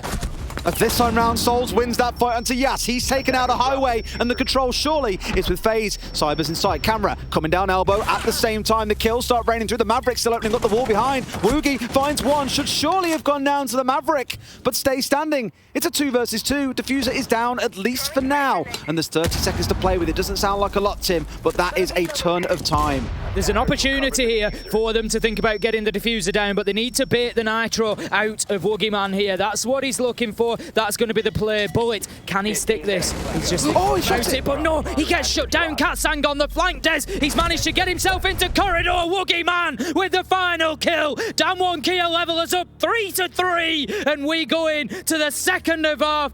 Even nothing to separate these teams. Fantastic 3v3 being played out by Damwon Kia. FaZe on the initial drop ball, give it to Souls. They take out Yas, and that removes a massive thorn in their side, because Yas loves playing in that northeast corner of highway and swinging around once the call comes in that the push is happening. They just can't make the 3 versus 2 work because of some flawless last-second clutch play coming out of Damwon Kia. It does balance us at 3-3. If you are FaZe, you are ecstatic. You've taken 3 attacking rounds. Again, forgetting the means by which they're won, you have still got 3 rounds on the board. Damwon Kia need to pull off some magic attacks here, because with how the stats lean, what the paper suggests based on history, is FaZe win this half. It was just an absolute kill fest was that last round. It was just 1 for 1 for 1, and then Katsang just had the bravery, just had the know-how to push himself up at the right time through highway and find that kill onto Bullet. Think about what you're panicking about as the attackers there. You've heard a rip of a C4, you hear the beep as it comes flying through the air. Where are you going to look? Are you going to look at highway, or are you going to look at a C4? You are going to look at that C4 every time. Both FaZe eyes drawn towards it as it sticks on the wall, and Katsang with a perfectly timed swing. It's again the small things in games like these, the drone work, the trade play that you go for. In that case, it was the timing. As the C4 sticks to the wall, that's when Katsang appears, and you've got to choose one. And FaZe, unfortunately, had no way out. They would either die by explosion or die to Katsang on the swing, and it was the latter. There was a beautiful bit in that push, and it's almost unrelated to the game, but it just caught my eye at the time and made me chuckle internally. And that was Souls pushed into pillar and got a kill. And yes, he was playing on the Flores. And I just thought how stylish he looked while doing it. Flores is like, just his skin, his coat, he just went in there just looking absolutely phenomenal. Just cool as a cucumber, gets his kill. I'm just there for it, just caught my eye. I thought, you look great doing that. Flores, a man I'm happy to model myself on. He's a serious style icon inside the scene. It's a style rush coming in as well. Damwon Kia in through blue. Cyberwood's ready at the very least. 4 versus 4. We can barely finish talking before this round gets underway. Yes, stepping his way through. There's a magnet behind him. Tries to swing onto Souls. They're bowed down to about the same amount of HP, but neither one falling by the wayside just yet. Damwon Kia, the rush is in. They've got control of blue, and that was the objective. They've gone 1 for 1. They've taken a C4 off the board, and now they're back on drones. Absolutely flying into So about Flores, by the way. Really sending a message to FaZe Clan. Astro's going to take a little bit of damage there, but they seem to have got themselves set now. Damwon Kia just having to take their foot off the gas a little bit after that rush, sort of faltered on the first kill. So 4 versus 4, FaZe able to just start digging in a little bit. All 4 of them have just been pushed back behind that B-bomb. There's 2 playing back in Laundry, and they're just trying to hold on to the long angles for the time being. Cameraman challenging from elbow with that shotgun, trying to do everything he can, but it's not a fight he's likely to win against Katsang Des. Astro, however, finds Rin. That forces Damwon Kia to rotate. We see it on our screen beautifully there. They have to move to replace the man that's been lost. 3 versus 4 now. FaZe just trying to hold on. They can't get control of elbow, I don't think, at this point. That piece of ground is well and truly lost, because Cameraman's holding it. Souls has a crossfire. They've got to put the focus on the north. Grenade coming in. Astro's down to a slither of HP. If there was another grenade left, maybe they could finish him off. It's not to be the case. He swings, finds one onto Yas. It's a 2 versus 4 for Damwon Kia. FaZe in a controlling position and should be able to close this one out. Woogie up on Pillar and Katsang currently sat on Shaiko. They've got about 50 seconds to play with, Tim. It's tons of time. Woogie finds one through a slither in the wall there. Can they win a 2 versus 3? Only needs a sniff of a pixel, Des, to get onto that kill. Exactly what he does. 3 versus 2 now. FaZe, again, just knowing when to aggress, when to sit back. They're now going to let the clock do the job for them. They're going to try and just let it burn away. Souls, he finds Katsang as Woogie Man now in a 1 versus 3. FaZe just waiting for Damwon Kia to expose themselves because they know that they're going to have to. Woogie Man just getting aggressive. He knows there's one behind that bomb chassis, but there's nothing he can do to make the challenge because the freezer door, which is where he ultimately gets taken down from by bullets. Damwon Kia, hats off to them. They tried something, Des. They tried to get in there to site quickly, but they're doing it against the kings of a site rush. We don't see it from FaZe too often anymore, but I'll look back to the end of last year, the end of 2020, Des, when this roster was still MIBR. Cameraman had just joined from FaZe, and that was their game. Was rushing into site, was getting kills, particularly here on Oregon. Straight down the laundry stairs, straight in through bunker, and they just start decimating people. It wasn't until Cameraman had been there a little bit longer, and then the roster got taken over by FaZe later, that we started to see this strategy creeping alongside that aggression. But the roots of this roster know what it's all about, and you're unlikely to catch them out like that. I saw a bit of technical issue on the go there at the very end of that round, so once that's resolved, we will get back into things. I love how FaZe played at the end of that round. We spoke a lot about what Damwon Kia are doing right. I do want to really put some praise on FaZe for this one. They were in a position at the very end there in a 3 versus 2. Both of the fights they took on the last members of Damwon Kia were both 2v1s, swinging from different angles at the same time, unless there was some miraculous spray transfer coming out of the remaining members of Damwon Kia, they were not going to walk away the winner. One coming in from Laundry, one from Freezer for the first fight. The second one again from Freezer, but also at the same time coming in from Elbow with Souls holding down on South. So a good round close. Damwon Kia know that this game is not so much running away from them, but it's starting to slip very quickly. This next round is the favorite round of yours. It's round 9 we're going into. It's 5-3.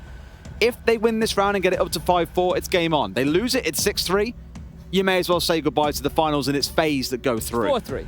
4-3. That was the first defensive round for FaZe. Was it? Thought it was the second.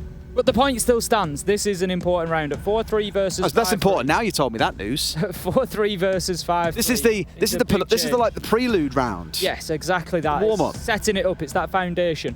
The thing is, let me put it this way, Des, and I think everybody at home will be able to agree with me on this, and will have felt the same thing throughout this.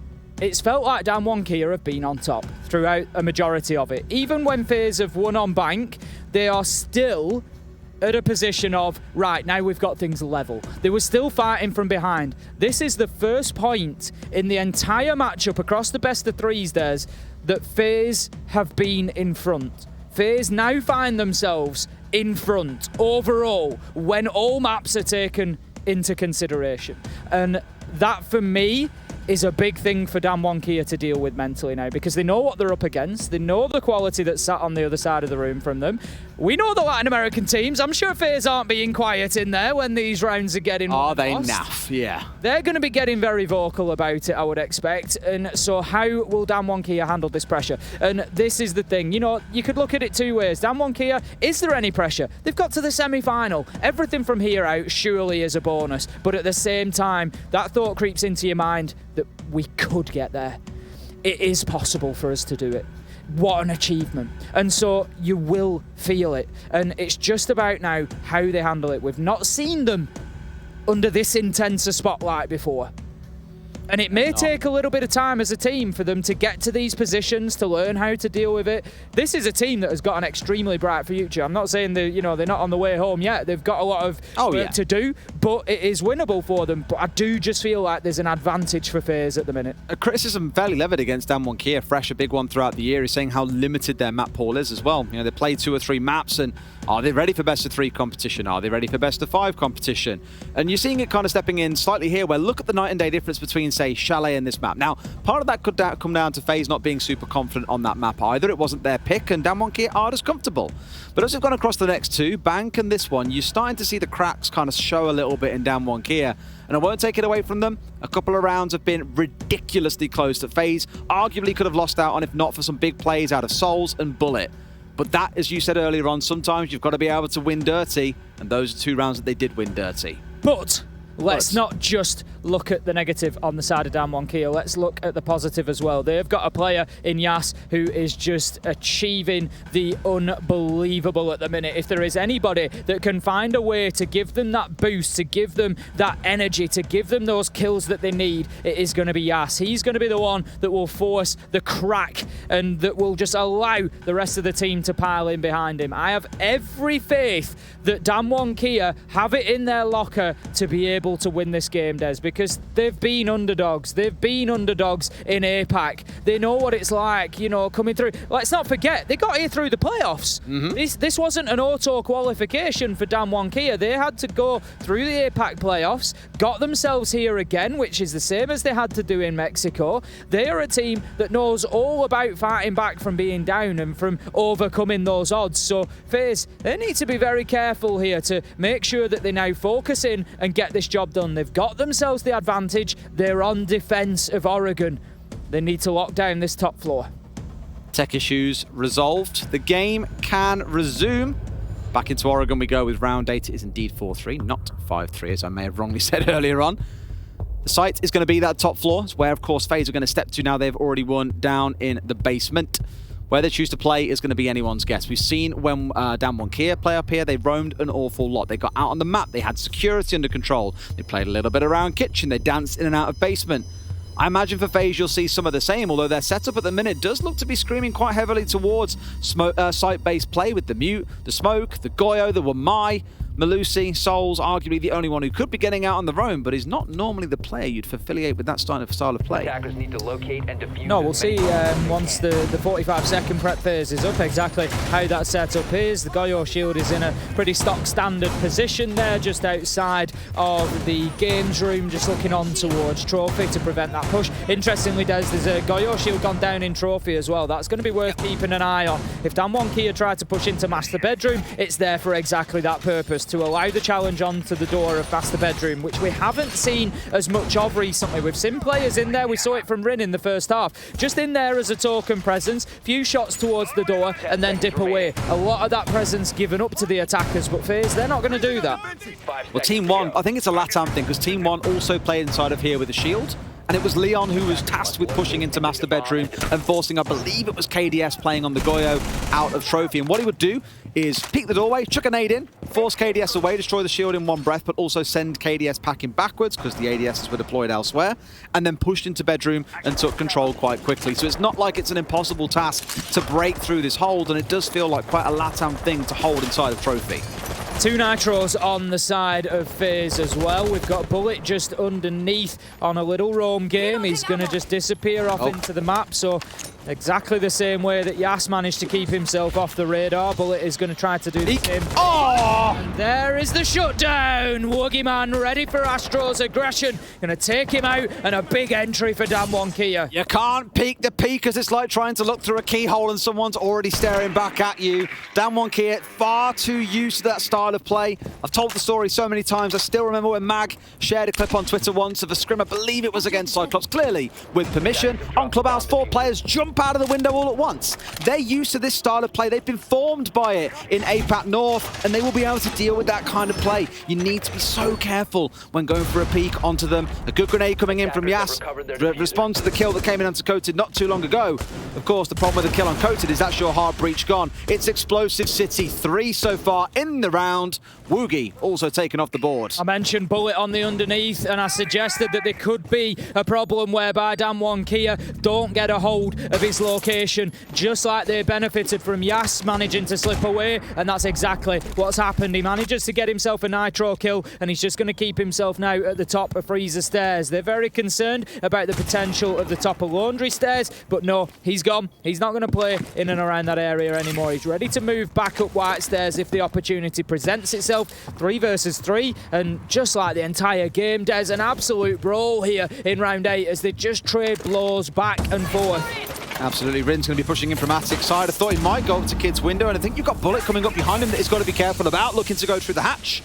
Not yet finding anything. 2 of the players looking to push in from Trophy. A little bit restricted. Soul sat all the way back behind the bunks. Could be the difference maker here, with Cameraman also looking to restrict Rin. But the plant's going in. They've got just off concrete. You're going to have to see FaZe step forward and go aggressive on this one, but they can't find the man. That's plant completed, and suddenly it's a retake for FaZe. Well played by Damwon Kia there, and FaZe maybe just taking their eye off the ball a little bit there, allowing the man to get in, but here comes the fight back. Cameraman gets Katsang, but it's a trade as he found Bullet just before. 30 seconds left on the clock, but FaZe, they need those 7 seconds to manage to disable the diffuser, so they need to get these kills quickly. Going to be damage taken to the man in Attic now then. Cameraman's going for the disable here, Des. I'm not sure if they're aware. Yas, he's not doing anything about it, but then the kills come in from Rin. Yas was there for the call and the cover, and that is going to be Damwon Kia with a successful attack, a successful plant, and they keep the hopes of APAC alive, bringing it back to 4-4.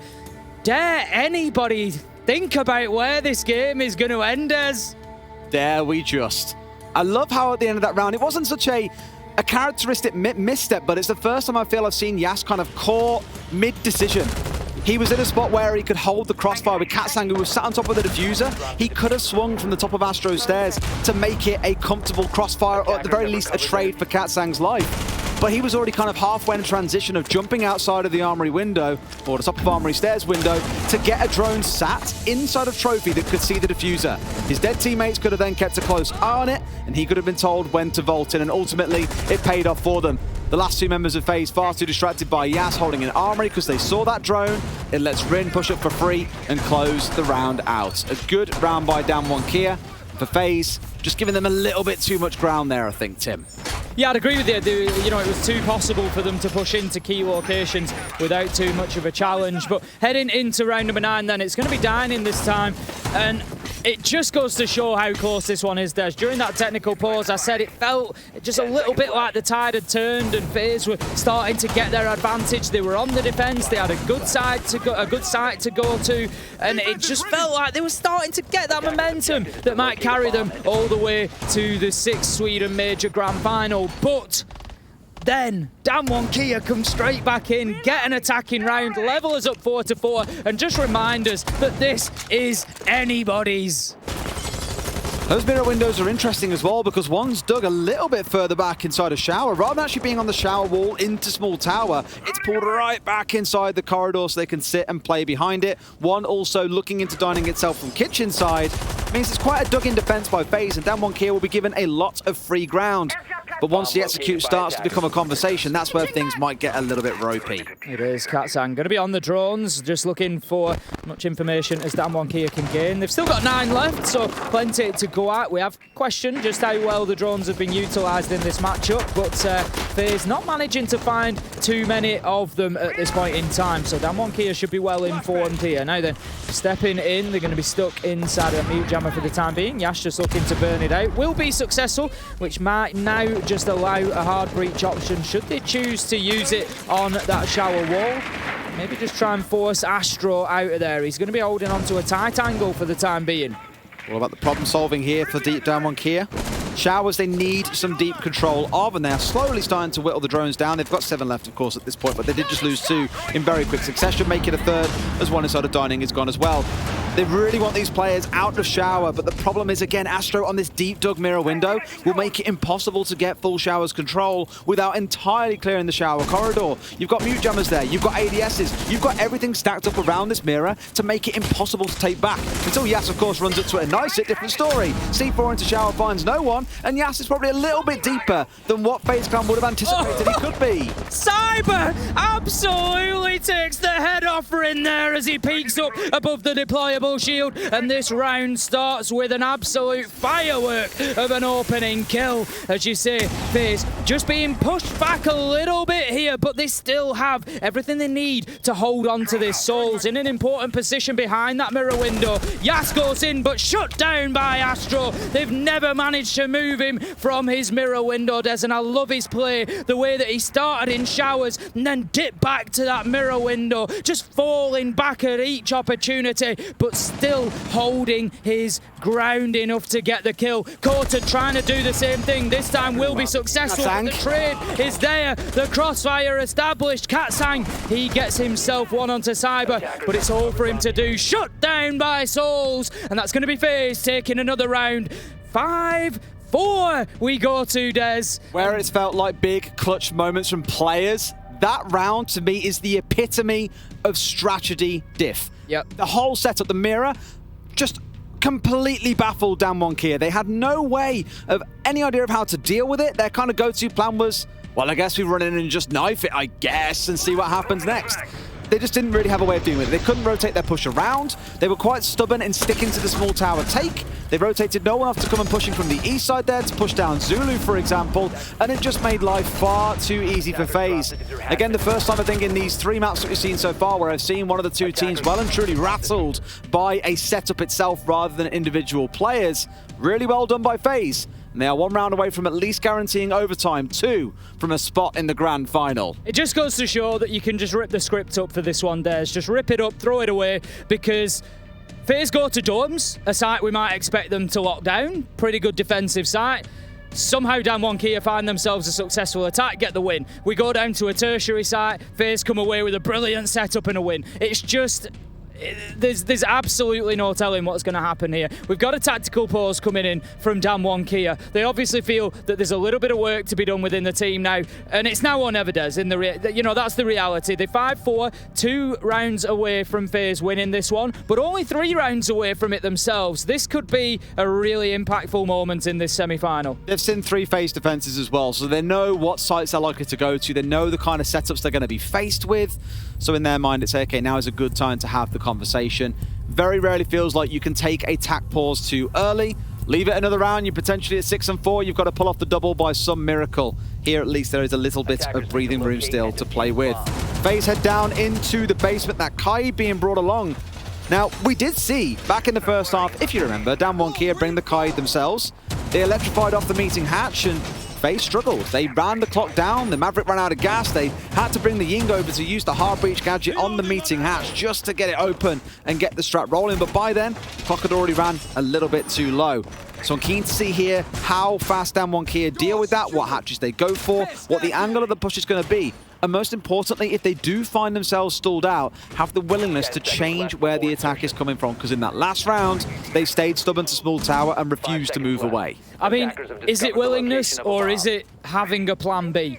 You know, does it come back to that map pool again? Is that their option for this site, or will they bring us something different? I'm sure Damwon Kia can come up with something on the fly if needs be to try and mix things up. Katsang going in very aggressively there. First 15 seconds, he's bursting his way into small tower, looking to push towards shower corridor, and now then, could be a bit of information there on Cyber. I don't think he's aware of the drone plane in the drone hole. Not the end of the world. You'd sort of expect there to be a player on elbow, so it's not the, most essential information in the world. It's not going to be the end of the world for the Kaid of Cyber, but he just needs to be aware that they've got a good idea whether he's in that position or not. Damwon Kia have done their homework, also known as drone work in this round. They'll know that all of FaZe are pulled back down to site. There is no one playing around the map.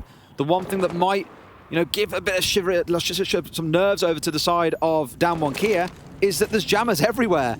Kitchen doorway, one at the top of Armory stairs. It leaves that constant question of what if there is someone up there, and what if they hit us later into the round? So they're still doing their due diligence here and making sure things are clear. Even though for FaZe, this is basically going to be a waiting game here. They can just sit down, keep an eye on the clock, and wait until we get to about the 1 minute mark, and that is when action will be required of them, because, again, Damwon Kia doing the due diligence and just making sure everywhere is clear. Absolutely, we've got cameraman just playing at the bottom of Freezer Stairs as well. So there's going to be very little option for Damwon Kia to go down there. It is a bit of a Latam play. He's out there with the mute shotgun, and they just hold a really high line on the bottom of those stairs and just don't let you anywhere near the bottom. It's essential to get rid of the hatch if you want to move him out of there. So that's pretty much a no-go. So I would expect to see Damwon Kia focusing completely again on that rear stage side. So as you say, for FaZe, it's just a waiting game here, waiting for that push to come in. But I do see that there is one out by Laundry Stairs. I think it's Rindez who's just playing down there by Laundry. So there could be a little bit of a multi-direction push coming in here. And that's a very Latam style in itself. It is. They like pushing down through Laundry, Freezer, Alu particularly, an absolute nightmare at the bottom of Laundry Stairs. Absolutely, down big tower too. You know, multi-sided push is never a bad thing. It does keep the enemies guessing. And Yas just walks straight in and frags out onto Cyber. A good first kill coming in. They've got some control on the north side. Rin checking out what's going on down on Highway. Now practices his way forward as well. There's 3 of them on this north side. One that can drop through the hatch, and Rin swings out and finds Souls. They weren't aware that Rin had come down big tower. Traded back by Astro. It's not a bad outcome. And Highway, at least for now, remains no man's land. And now we're going to see what Damwon Kia are going to do. Woogieman, I believe, caught out at the bottom of Laundry there, finds himself in a position where for Damwon Kia, it's going to come down to the clock. Looking to push forward now. They have this north side set up. Coated, opening something up from the right side, looks to push in. Does it know about Astro? They miss him entirely. Yas gets the call, but Astro pops off. A triple kill. Catwaxan can't find it. Astro has gone massive and moves FaZe up to match and series points for a spot in the grand final. Astro with a huge moment for his team there. Those 2 early kills came in for Damwon Kia. It was 3 versus 5, and the rest of FaZe must be thanking their lucky stars that they've got Astro on side, because he's just given them now the match point opportunity. Not just one Des, but 2. 6-4. Damwon Kia, no more mistakes. One more loss, and that is it. You are going home from the Sweden Major. You'll be going home with heads held high. There is no 2 ways about that, Damwon Kia. No matter what happens here, you have impressed everybody, and I think captured the hearts of the Siege community. But now is the time to crush the hearts of FaZe and to fight your way back into this. There's a lot of fighting to do because the pressure arguably is off from FaZe. They get at least overtime. Damwon Kia with a big hill to climb. They've been rebuffed on both of the last 2 attacks. Forced back, unable to break through the setup out of FaZe. And that makes me very, very nervous. The only silver lining on this cloud is that we are stepping into the offsite. We're going into meeting and kitchen.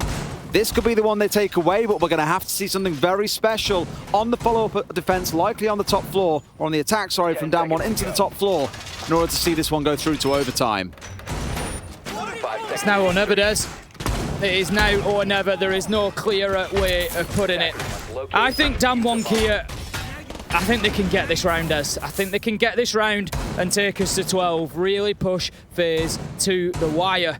But FaZe, they've just got that little bit of momentum, you feel, over those last couple of rounds. Rin's gone down! He may be able to be picked up if FaZe Clan can't find him. He's crawling his way to the edge of that rooftop. Is he going to make it? The cover is in place to keep him safe, and I think he is going to have the opportunity to get back on his feet, which he will, but down to 20 health. That is far from an ideal start. FaZe bringing that aggression that I spoke about, Des. It's in their roots, it's in their DNA, and when they need it most, they can deliver it.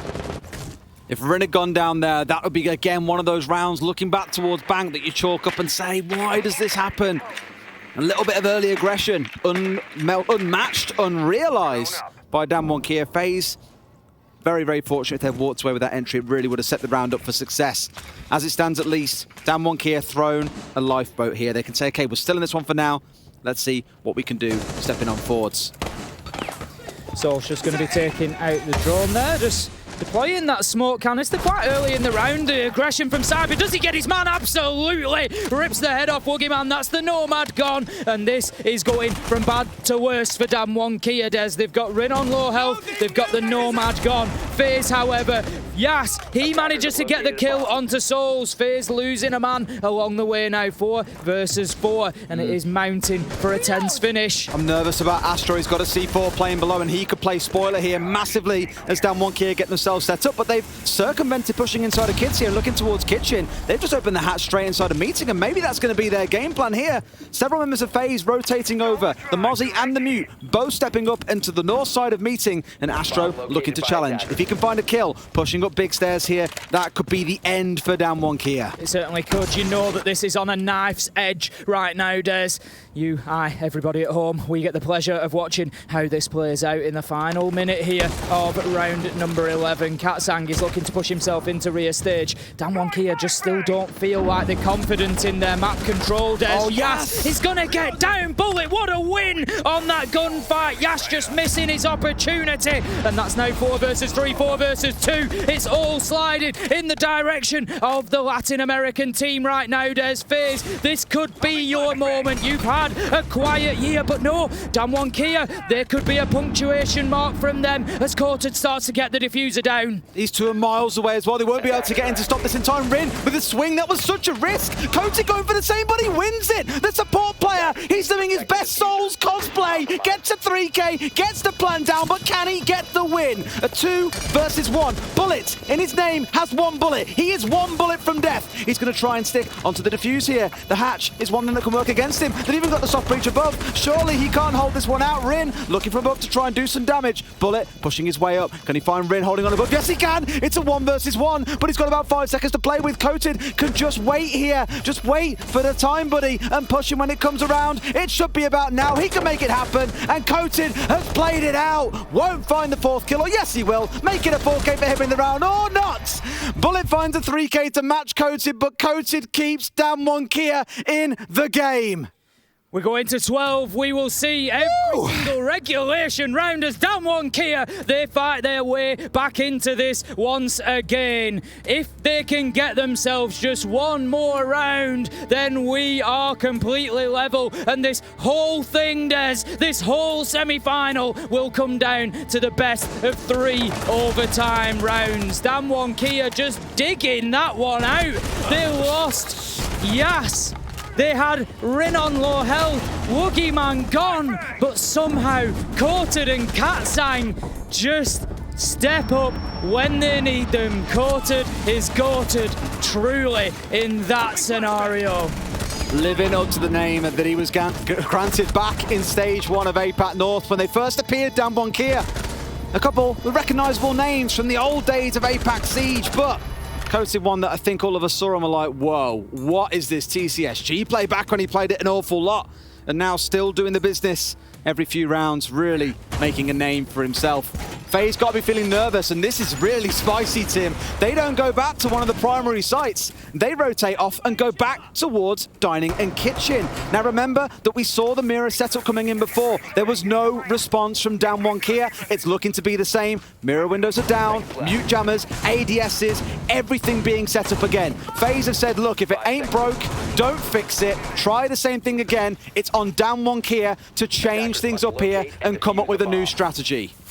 Absolutely right. Damwon Kia really didn't have any answers to this setup, but Astro played it very well in his fallback from showers behind the mirror window, but it was a very 50-50 gunfight with Yas as to who won on that angle. If Yas wins that fight, maybe the round is completely different, so this one could be closer than you might think at first look.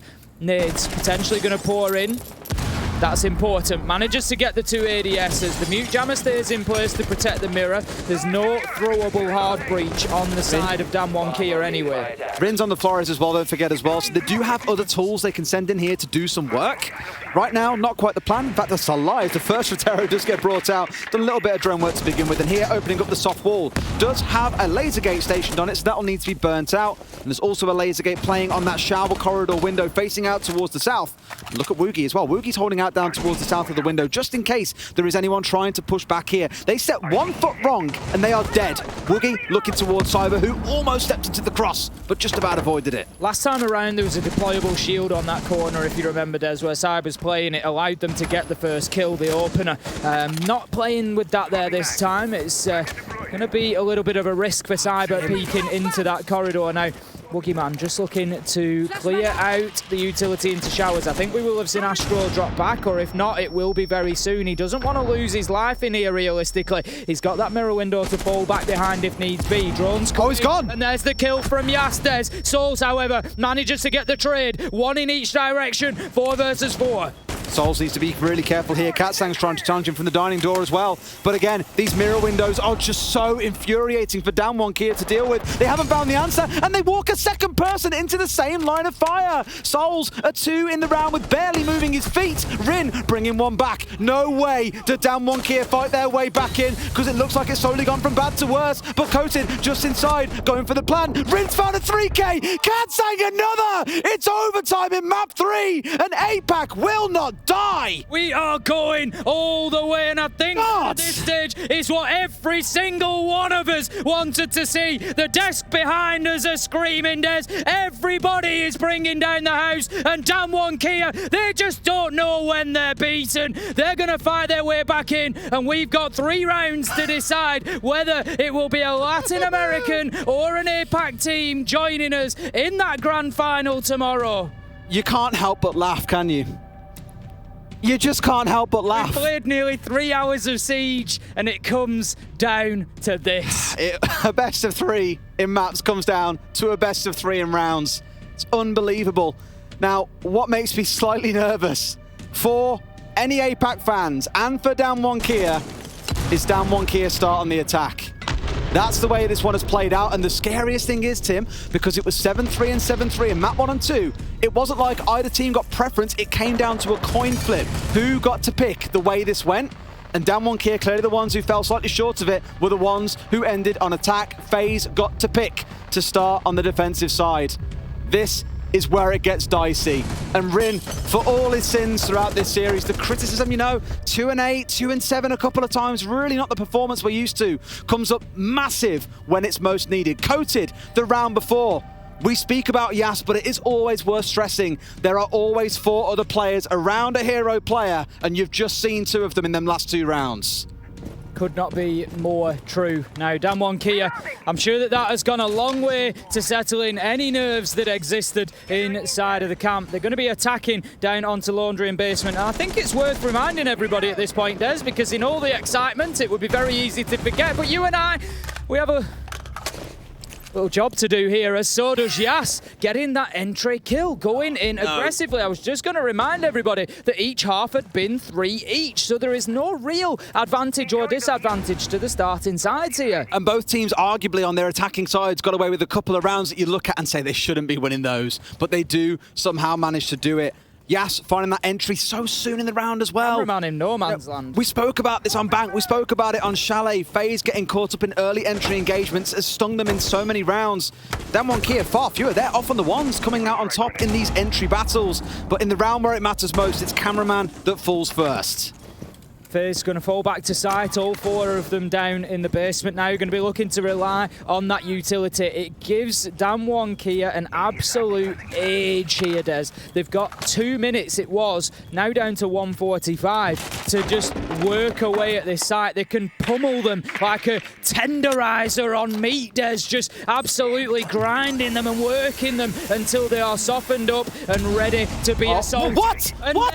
Somehow, I don't know what I'm seeing, Coated picks up what is an unbelievable rarity, an exothermic charge kill onto Astro. How?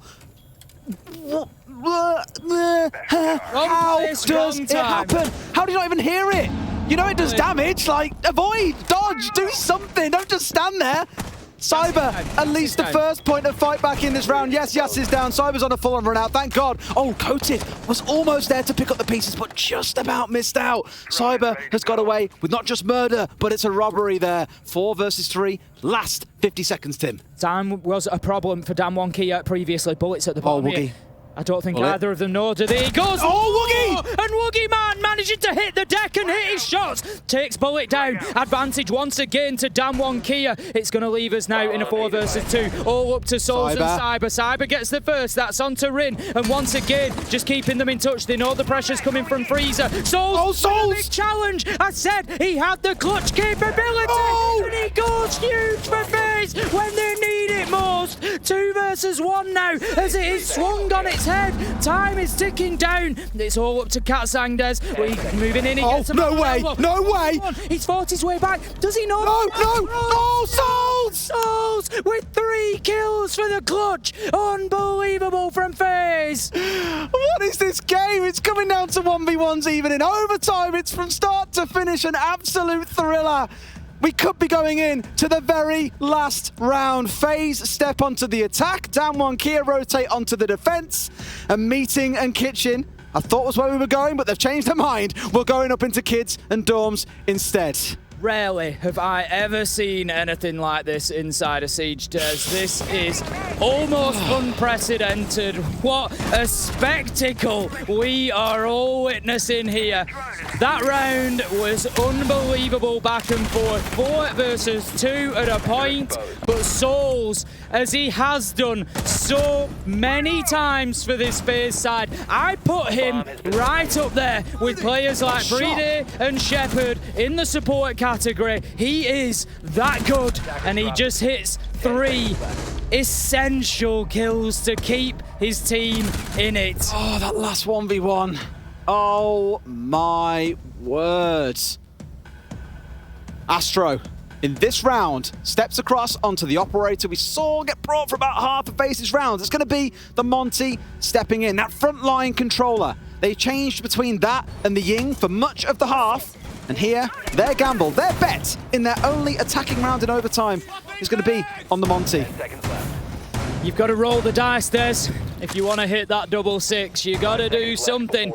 And FaZe, right now, they are going to roll the dice, as you say, on that big shieldy boy. They're bringing the Monty along. And Astro, he did have some success with it last time around, able to bully the defenders of Damwon Kia. He's a chunky boy, but he's a slow-moving boy is also the other issue, don't forget. I know it feels like a lifetime ago we were talking about FaZe Clan's attacks on this map, but slowness, a lack of droning, not closing down on the roamers was so often what stopped them. And Yas is already down in the basement, charging around like a lunatic. We're so used to seeing it, and he's being given freedom. This is his domain. And really, I feel this is going to be so pivotal on whether or not FaZe can find him in the early rounds. The thing is, you feel like there's an opportunity there for FaZe. He's done it over and over again. Recognise it, cut him off, find that kill. Don't allow him to have that sort of impact on the round. For the time being, FaZe getting themselves established inside of Armory. Cyber, he's going to apply 1 air jab on the main stairs. It does prevent Yas moving back up there later in the round, but it's not the only way for him to hurt them. Oh, Bullet. Do you know the laser gate's gone? I think that's the guy sat inside. Oh, the ADS comes up in 1 and Rin is like, yeah, get me out, fam. I ain't hanging around here anymore. Second one does get eaten up immediately by another ADS. But that could have been scary. If they hadn't been deployed over 2 or 3 seconds earlier for Bullet, that could have been a big kill onto Rin. Good progress. Katsang's safe here as well. Good progress from FaZe so far. They've got themselves established. They're opening up the wall. They're going to make it difficult for Katsang to stay in place here. Does have impact nades, so can trick out any breaching attempt for the time being. In goes the first nade, going to be taken out by an ADS. The second one will come in, just needing to burn out the electrification. Run. Also, he needs to get himself out of there because you know that the utility is going to rain in from that point. Now then, that is the wall able to be breached. The Monty of Astro is coming back to do so. Be electrified as well, so really good job at stalling FaZe out so far. They've burnt through all of their utility, but haven't got what they need yet in terms of map control. And they keep alternating between the walk-in wardrobe, between trophy. It keeps on moving around. Yes, just looking for that same peak that he used last time around, but FaZe have adapted. They're not exposing themselves to it, so he's not going to be able to find the shots onto the Armory corridor for the time being. He does have the Maverick calls to work from, but FaZe, they're not playing into the attic at this point. Cyber, he's got him, Des. That's Yas blast down. The breach is made. There is an opportunity for FaZe to get inside of sight here. But they've still got 2 smoke canisters to play behind as well. They can run this clock down. Astro is in on concrete. He's not the one with the diffuser. That responsibility comes down to Souls. Cyber's already been found by one. Rin finding it down. They've got the Monty as well. Souls will bring one back. Can he be the hero that FaZe need? Steps in through the breach. Rin on white finds one. It's a double kill coming in, but Souls, it's going massive. Now goes for the plan. Can he make it? Another massive clutch. No, they can't. The time's run out. We're going all the way to 15. It's going to come down to this one final round as Damwon Kia for another time just dig their heels in, Des, and refuse to be moved. Like a ship at anchor, they just will not budge. They stay no matter how stormy the seas and continue to fight. We have had some games over the years, Tim. We've had some real games, some real fixtures. I'm pretty sure they're taking years off my life. You ain't got too many left if you're not careful. All right, calm down. You're going in for me like FaZe and Damwon Kia are going at each other. It's rubbing off. The adrenaline is too high at this point, Des. It's too much. Don't turn it on me. No shots. It's unbelievable how close these rounds are coming down to. Souls at points must be feeling like there is no more that he can do. A 2K in the round, stepping through the breach. Looks to get the plant down, but as his allies fall around him, that realization settles in that this is going to come down to the wire. The very last round in this best of 3. Map 1 and Map 2. Dominant wager for either side, a 7-3 victory. This one, you cannot separate either side. And I think fairly understandably, there is a timeout being called in by, I believe it's FaZe Clan here for that final conversation. What can they do to hold Damwon Kia at bay? They're going up to kids and dorms. They are not going to sit once again inside a kitchen and meeting. They're not going to go towards kitchen and dining. They're going to go up to that top floor. What are FaZe doing to us, Des? As if the tension wasn't enough, they bring us in to a tactical pause. They make us wait for another minute. My legs are trembling stood here at the thought of getting into this final round. It's going to be up on dorms, Des. We only saw FaZe defend it once. Damwon Kia won the round on attack. And they brought along a Warden. Of all things, a Warden. So mainly for the shield here, but also some consideration given to the flashbangs that will inevitably come raining in from the side of Damwon Kia. They have 9 of them on side. So Souls could be the clutch master when all the craziness kicks off on site. He could be the one who can still see clearly and can end this and take FaZe into the final. I can't believe, honestly, how close it's been. There is literally the same number of rounds throughout this whole fixture now being won by both sides. Again, 7-3, 7-3, and then 7-7 on this match. One round is all that separates the two. And no matter which way it goes, this will be a game that gets remembered for a long, long time. Certainly will go down in the annals of Siege history. We have got 3 minutes to decide whether it will be FaZe Clan from Latin America or Damwon Kia from the APAC region that will be heading as the first team into our grand final, where they will meet either NIP or Rogue, which is our second semi-final that will be played after this one. Now then, 30 seconds have gone. Damwon Kia getting themselves up to the line of the building to begin with. Drone draining in, and Katsang's going to get aggressive to begin with. Air jab deployed, and they are looking to get control over the armory and master side to begin with. You got Cyber the one lurking off on this downstairs as well. Seeing what damage he might be able to cause as the round progresses. Impacts in hand as well. Not really lethal, but at least able to open up a couple of rotates, open the floor. Could be a big late round disruptor, especially once we start thinking about Coated looking to hit that F key and get the diffuser down. To begin with, FaZe playing it very, very carefully. All scattered here up towards that sort of northwest side of the sites. And all of Damwon Kia swarming their way inside of Wardrobe, inside of Trophy, and Coated might be able to get this wall open without any contest. You know, Bullet, with it not electrified, means it's a freebie for them. At the minute, Damwon Kia completely focusing their attack on... Oh, Astro! What's he doing? He tries to step out, but he gets stepped on by Colton. There comes a kill from Souls. It's a bloodbath death. It's raining in either direction. He gets his man. Bullet knows that Katsang is led prone. 3 versus 3 with an absolute flurry of kills in the mid-round. Des, they're just both going for each other. They are absolutely raining blows. Souls gets Yas. Oh, no way! V1 between Rin and Souls. It's a 1 versus 1 Rin. It's all now. It's now or never. They see the angle. Souls holding it down. He's got to push it, but Souls finds it. He breaks APAC hearts, and FaZe step into a grand final on the back of a man who has dragged them through countless rounds.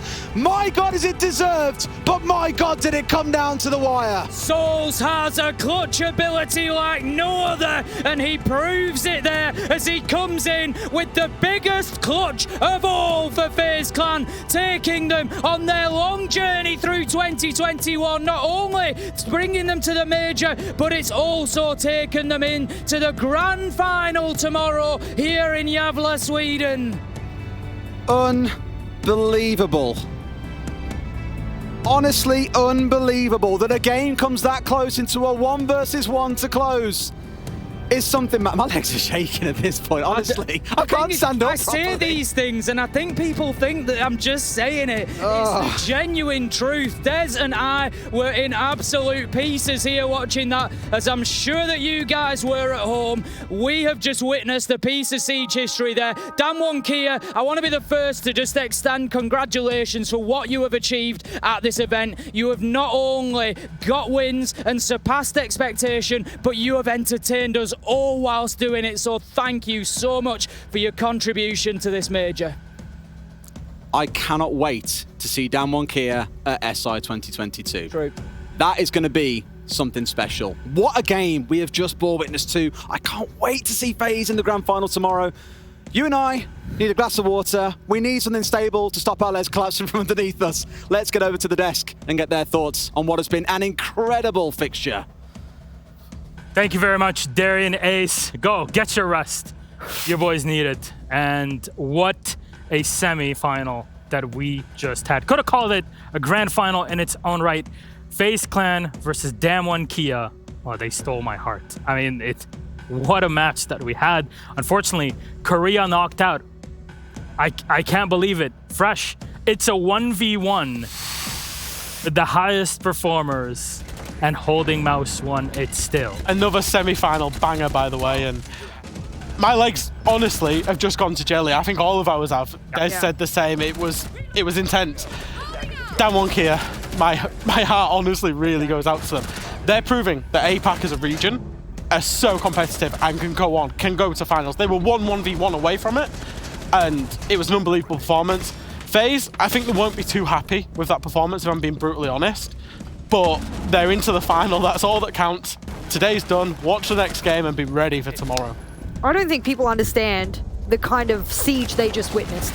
Is because you and I have seen a lot of Siege in our history. You have seen a lot of historic Siege in your history, and you are the one that is bearing witness right now to something that I will talk about for many, many years to come. 7-3, 7-3, 8-7. I could not even bring myself to stand here on the desk almost after and talk about this in a way that is not as impactful to me as an analyst as it is. APAC is a region I hold dear. It's where I came from. It's where I started as a player. And to bear witness to probably the start of an era here for APAC North, a start of a dynasty for a team that is able to bring our region above the depths that it was before, I am passionate because it deserves it. And our region is finally going places, and I'm so incredibly proud to say that that's where they're going. And I needed someone to take it off me because that's an emotional game. We need to collapse. We need to collapse. Yeah, it's such a shame. Damwon's defense, they started out so good, just played exactly the way we expected him to. Then FaZe won a round, and then the other two rounds, Damwon looked pretty good to begin with. But then Souls is allowed to do a 1v4. And then, I think it was Bullet, just walks in on site and gets a 3K. If Damwon would have stuck those two defense rounds, because they looked good, they would have taken it. They would have taken the best of 3. They looked so good on defense. You could see FaZe when they're bringing out a Monty at round 3. Yes. You know they're already frustrated. Yas was constantly flanking around, and they brought it, what, like 4 times in total in here? It reeks of desperation, but it got him off the finish line. Yeah, and I want to highlight as well, Yas on round 14, he was doing his classical roaming / lurking playstyle. He didn't really get anything out of that like he did in previous rounds, but he bought his team 2.5 minutes worth of time. Listen, even if you're a roamer, you don't need to necessarily get a frag. But if you can buy your team that amount of time, and he won his team the round. FaZe started hitting the site when it was 30 seconds left, and they didn't have the time to execute onto site, and they got smashed by the people on site.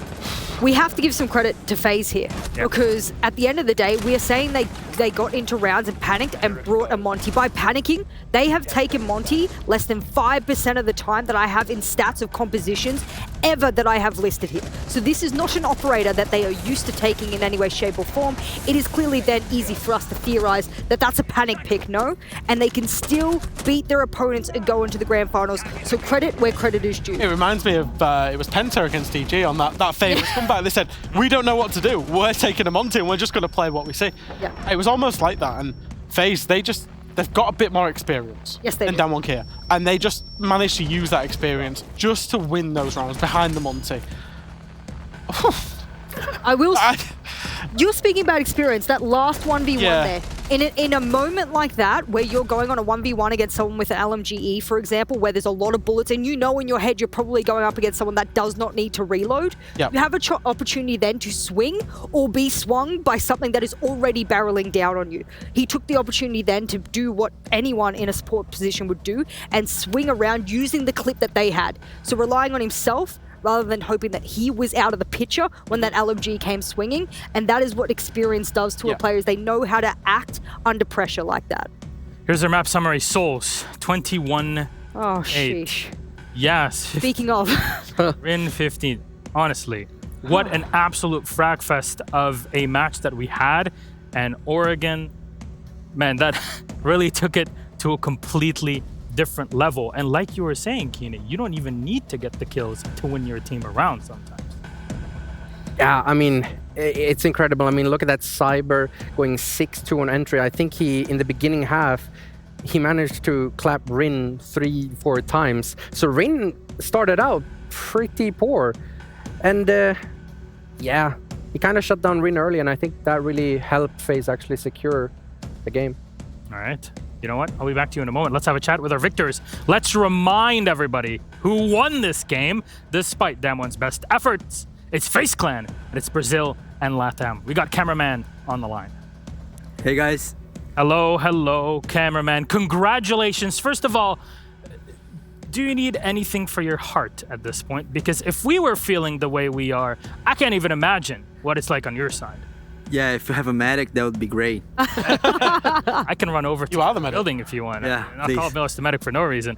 Well, cameraman, I could see, especially in map 2 at the end of it, that you looked very frustrated despite getting the victory on the map. What was going on there with the team? Because that first map seemed to have also pushed you off edge.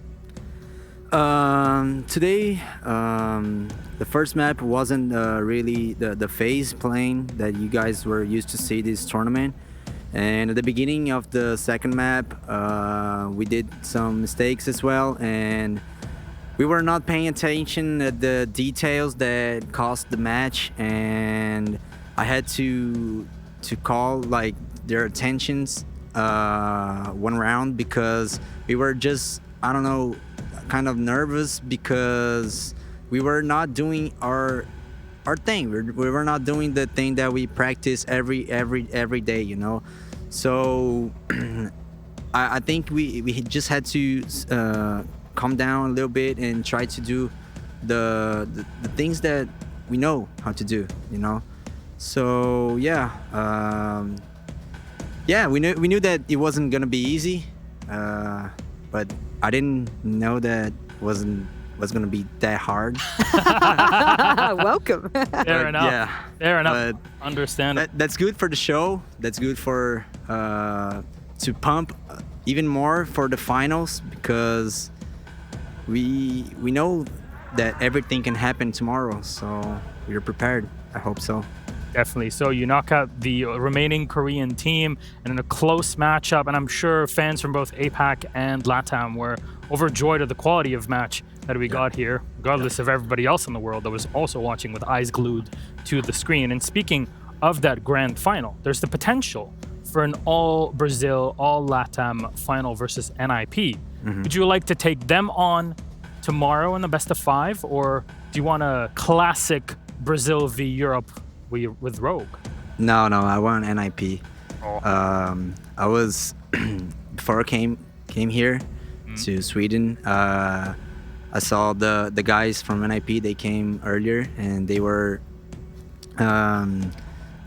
posting Instagram stuff, and I almost said to Bob, that is their manager, that I want to face them in the finals, but I didn't know how we were gonna play the tournament, so I stayed quiet. So I think that's a signal. So if we play them, I think the Odin made that. There is definitely something godly about it, but now victorious against Damwon Kia. Future plans, grand finalists already, major champions. Is that on your mind right now? No, not at all. Only tomorrow if we win. Then you're gonna see some big man here crying. It's really okay happy. to cry. It's okay. Yeah. Yeah. Well, we cannot wait to see all the tears of joy at the end of tomorrow. So go, get some rest, relax. Tomorrow you'll be back. But before we close it out, anything you want to say to all the fans out there, cameraman? Like always, I just want to thank the FaZe fans. You guys supported us until here, and hopefully we have a really good match tomorrow. Hopefully we're not that emotion, but okay. And yeah, I'm gonna speak in Portuguese again. Obrigado aí todo mundo que torceu. Foi jogo muito bom. Meu time tá de parabéns. Eu amo esses moleques, eles são demais. Souzão hoje mostrou que ele sempre faz. Então, mandar abraço de novo aí pra minha família, Fernanda, meus amigos aí da FEI, meus amigos da trupe, meus amigos da escola, também do Singular, geral aí que me acompanha, todos os meus amigos. Se esqueci de alguém aí, peço desculpa, mas é isso aí. Obrigado pela torcida aí e até amanhã. Tamo junto. Valeu, FaZe Up. FaZe Up. Well, muito obrigado, cameraman. Obrigado. We'll see you tomorrow. Best of 5 and FaZe. They've already made it through. Go get some rest, my friend. Thank you. We're back. And final thoughts on this. Jess, you've stirred up the emotions like you always do. I mean, The game itself really, it doesn't, honestly, no, you can't write this. No script, no nothing. You cannot No. write a game that is this good. So let's close it off on our thoughts. Fresh, go ahead.